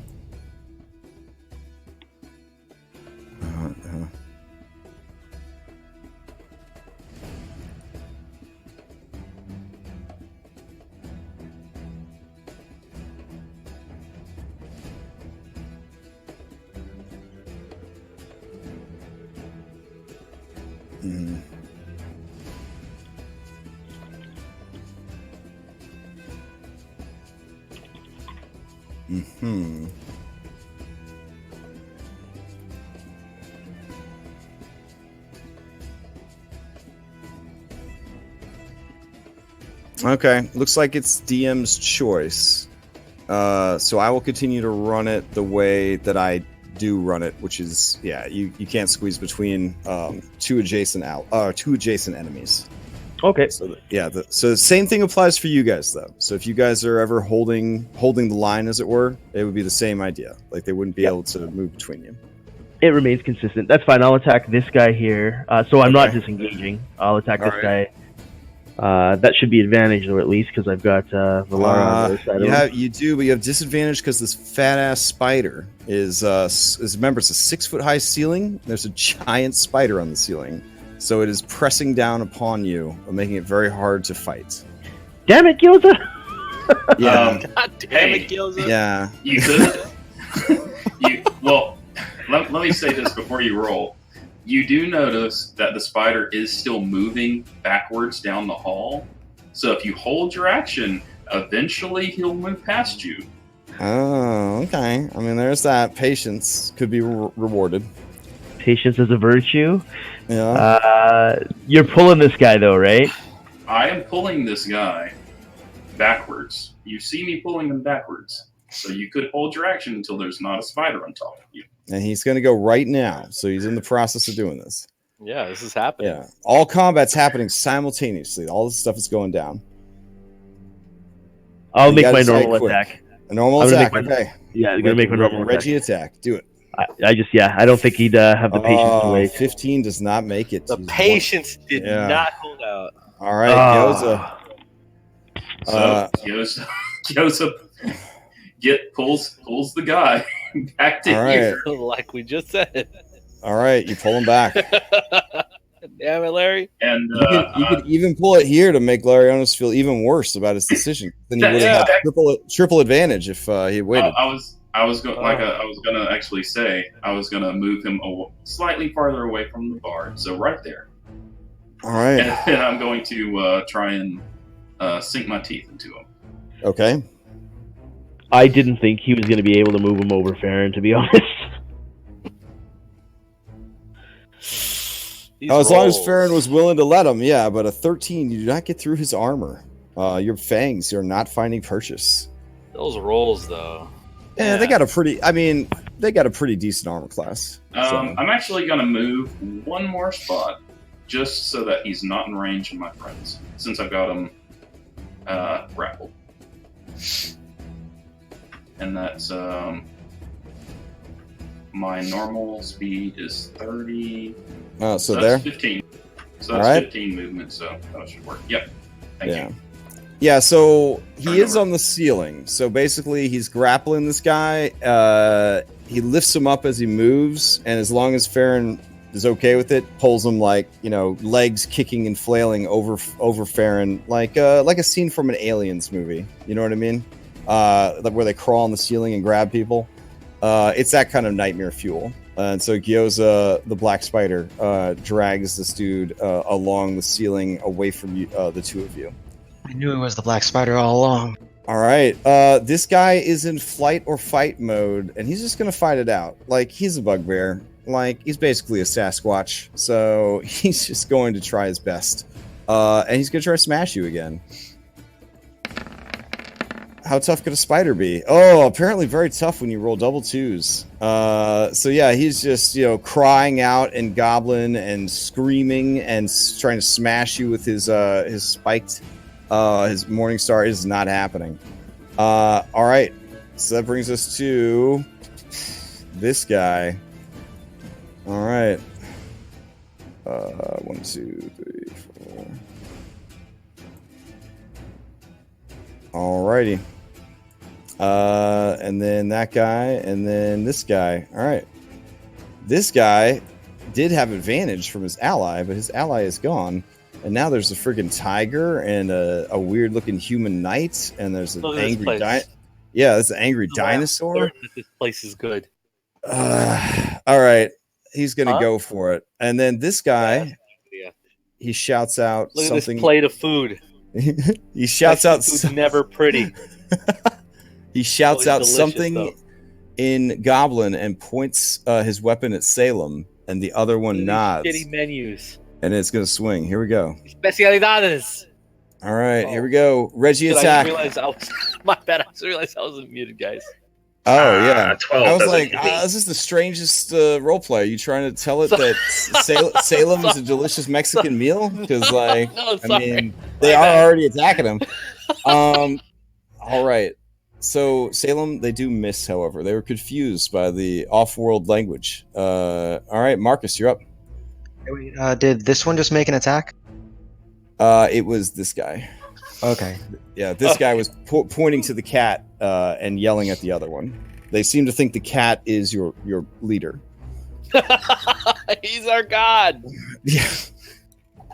All right. No, I don't think Marcus should be saying that. His actual god might not start using spells anymore. His actual god will smite him, and with the Lathander will sneak out of like the god for frat house and come on a personal crusade. So Marcus, what do we got?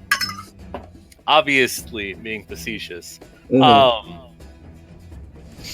I want to go ahead and stop these guys from chasing down my little cat friend. Okay. And wait, he's on top of me, right? Yeah, he's still on top of you. Okay. Yeah, I want to go ahead and... Both of them are about equally injured, the two that are facing off against you. The third one was dragged off by a hideous spider. Yeah, now I'm going to go ahead and stab the brute, the big one, with my sword again. It's a go ahead and do that again. All right. Beautiful spider with big soulful eyes. With inspiration! Before you... Oh, you gotta announce it before you pick up them digital dice. No! All right, let's see what happens. Don't worry, you guys will survive these cards and vote them out. You'll never see them again. Kind of doubt we're gonna survive it without, like, go ahead and general roll strategy. a DC 18 Strength or Dex save. Use inspiration on that save. This is a bad one. Yeah, this is a bad roll one. Inspiration on that one. Okay, use inspiration on this one. Strength or Dex, your choice. Not athletics. It's a strength or Dex save, but I don't think. What is your strength bonus? +2. So your strength save is a +2. So it's the same as your athletics. Yeah. So you have failed that one. Yeah. So as you go to attack this dude and swing on him, he raises his shield and just knocks the sword back at you. So you take 5 points of damage. Oh, that's not bad. God. Oh, that's not awful. Then he follows up the momentum of that by using his reaction to make an attack against you with advantage. Cricket would like 21 to. for 12. I'm unconscious. Cricket would like to sentinel attack that reaction. I Okay. assume.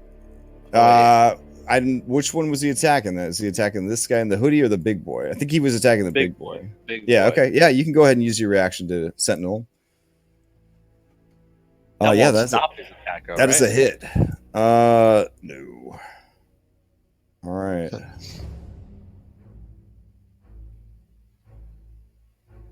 Let's see. Plus 15. Nice. Okay.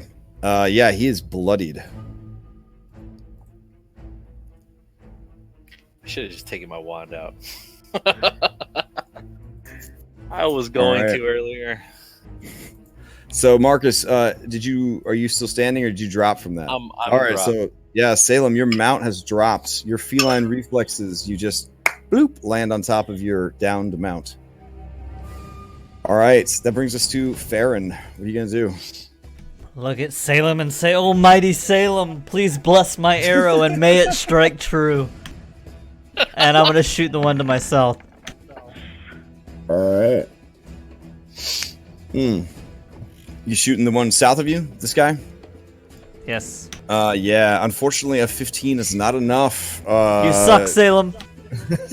You can't just ask it right before you do something. You have to give me time to prepare. All right. Man, you're on the ground there. There's bloodthirsty bugbears everywhere. This could probably be the end of you.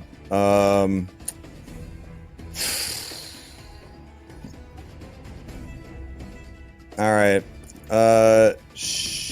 Villara will just attack this bugbear. So let's see. Tiger. She will bite it. Yeah, that's a hit for 8. It is also bloodied. All 3 bugbears are bloodied.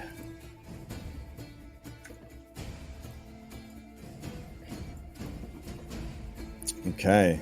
I think we're going to go through this combat round and then we will be done because it's getting close to 1 a.m. So that brings us to bugbear number 17, who had an amazing round just now. Bugbear 17 is going to attack the vile cat, who is still there, even though the creature that summoned him is not. And that's what he understood about familiars, and he doesn't even understand that. And you've got dragon wings and a dragon head, and you're talking in his brain. Yeah, he's just going to smash you. So here we go. Hulk smash. Oof. Yeah, that is. 17 for 20 points of damage. Unconscious. Oh, shit. All Freaking right. kill this thing. Cricket, you're up. They are both down and out. Yeah, so the fact that both these blood bears are bloodied, which I mean is covered in blood as well, Yeah. and that they just knocked his 2 pals out. Yeah. He's a little bit surprised Marcus didn't do the thing he can do. Yeah. Cricket's going to go ahead and attack this bugbear. Yeah, bugbear. Bug. All right. I was Go about to for say it. blood bear. I was like, wait, Hey, that's hey, not everybody. Bloodbear would We be way cooler of a name. It but would, no, wouldn't they're- it? Hey, everybody, don't forget we have inspirations, like a bunch of them. Yeah. Yeah. And don't All right. forget, Cricket has reckless attack, which he's doing now. Oh, I like reckless attack. Okay. Go for it. Yeah, that is a hit. So 10 points of damage. He is done. How do you finish him? Yeah, Cricket's just cleaving through him, like Oh, all right. through the collarbone down to the chest, and then after that he's stepping over him, and then bonus action to what's it called? I mainly Hungry asked Dog. so I could just put blood all over Marcus. So that's the main reason. Here comes Marcus. Hey. and then Hungry Jaws, and it should already have advantage because of the flanking. Yeah. Tiger gives you a bro nod. Oh no! All right. You go to bite this dude, and he just like pops you in the snoot with his shield. I And am that very will be impressed. The Cricket's combination turn. of bad rolls and good rolls on the bugbears parts. There's some like SEAL Team 6 bugbears up in here. Anything else, Cricket? No, that'll be it for Cricket. All right, Salem, saving throw against death.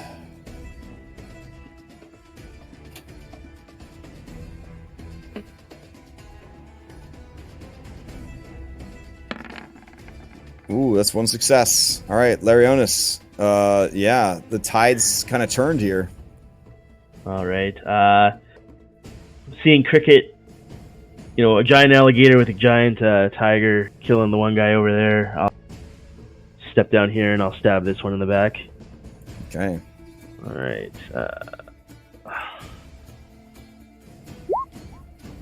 Oh my friggin' god, that was with elven accuracy. Wow. Okay. Could I use a luck point to add a d20 to my roll? If you have a luck point, you can spend it and then it's gone, but you can re-roll any d20 roll. Yeah, I'm gonna try and. So I'm gonna roll a normal one. All right. Single d20. There you go. Buzza! Hey, That just was a in hit. 4 rolls. 12 damage to the northernmost one, or are you going after the? Oh, you're going after the one that's down here with Gyoza. Yeah. All right. Yeah, that is just enough. How does he die? I'm imagining he's pointed at Gyoza, so he's just gonna all of a sudden look like he's got this long metallic tongue sticking out of his mouth. All right. And yeah. And then with a shudder, you pull the rapier back out. He is dead. His shield and spiked club clatter to the ground. Lars Alrighty. looks at that shield like, maybe I should learn how to use one of those. Yeah, shields are dope. Alrighty, man. Good turn. Good turn. Anything else from Larionis? He'll move up this way just for the sake. When able. I don't have an action left. Yeah. Alrighty. Gyoza, you're up.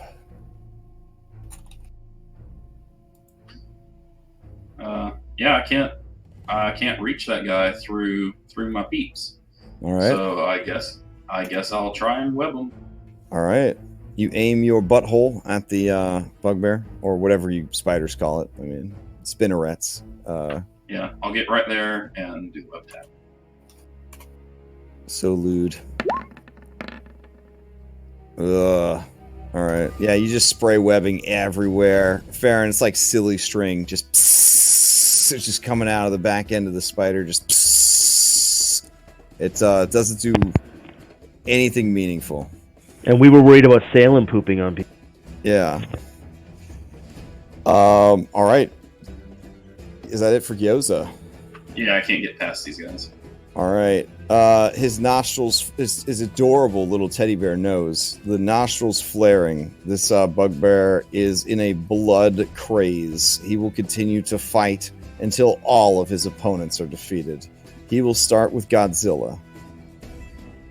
Here we go.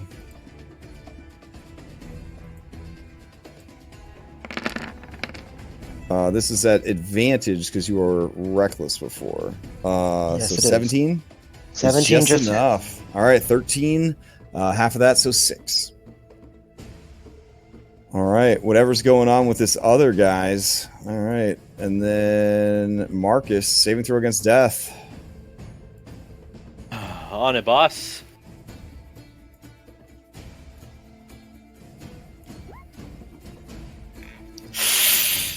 Ooh, that's one failed death save.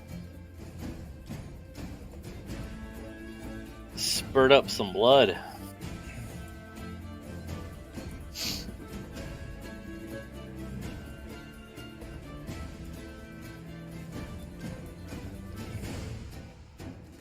Alrighty.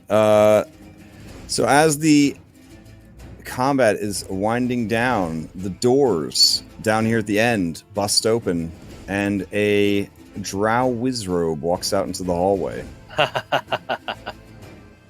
So he's down there. Let's see. I'll give you a cameraman real quick, so you can see him, I guess, because you're down a ways. Yeah. So a guy appears there, and drops a darkness on the party, like drow do. And that is where we will end with this darkness dropped on the party. I'm blind. Great stuff. All right. So, whoo. You guys have found the black spider. No, we just found a lot of black darkness. Wow. That was a lot going on. We All are right. fucked. Oh, by the way, Crash, I didn't ask this, but on that belt pouch, was there Yeah. anything in there? Like, That's from the that's where they were keeping all the miscellaneous crap. Like Okay, so I literally just gave you a snapshot of all their equipment. So you just sort of piece together, whatever you saw there is stored in the different pouches and backpacks and whatnot. So I have a potion. if anything, if it had been like a bag of holding or something, I would have told you. And if there was something that was inside of it, it would have been listed with the list of stuff. Oh man, guys, there you go.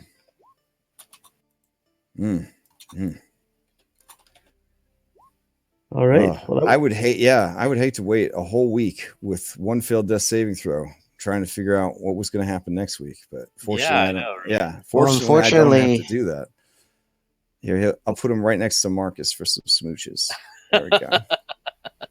All right. Unfortunately, Cricket can't see in the darkness spell, so he can't use his healer's kit on the cat or Marcus. So, and then I'll put your new ally over by Larionis. So smooches there too. There we go. All right, man. Whew. I do like how your party is pretty good at recruiting bad guys to their team. So I don't know what you're talking about. The only thing that really hurts you is you travel with this priest of Lathander. That's always like hurting your guys' image. Yeah. I mean, Cricket's going to probably have to have another talk with him this time. What do you mean? About serving a lawful good deity of human ideal goodness. I mean, I'm pretty sure like you don't count as lawful good if you're bent on genocide and. Well, that's why I don't use alignment. I just want to kill everybody. Everybody in Lathander Church they have lawful good written on their character sheet because they lawful good. No, Lathander is, I believe, neutral good. So he does what he feels he needs to do to get the job done. You know what I'm saying? So, man, that was awesome. Okay. I hope you guys have a great weekend. And we will continue this next week. Man, it's wild. You are so close, so close to finishing this thing up. I will tell you this, defeating, the black spider, some might call it a milestone, achievement. That said, there is more to do in the mines. You actually avoided quite a bit of the mines. Like the beholder. They would like the mines, cleared out. So if you guys are down with that, you could certainly continue after defeating Black Spider. I'm pretty sure Marcus has to find that thing, right? If you wipe next week, though, we'll just leave this adventure and we'll just go right to Storm King's Thunder with a new group, I guess. So there you go. Or the wife could suddenly join ours. Yeah, I mean, I'll be honest. Mathematically, I think Cricket might be the only one that'll survive next week, but we'll see. Like the Druids both have a lot of wild shapes, so that's a lot of HP to go around. Should be okay. If you've got Moon Druids, you definitely have a huge advantage at lower levels, for sure. Oh, all right. I'll keep rambling on forever, but good job, guys. Fun game, and have a great weekend. Yeah, man. Usually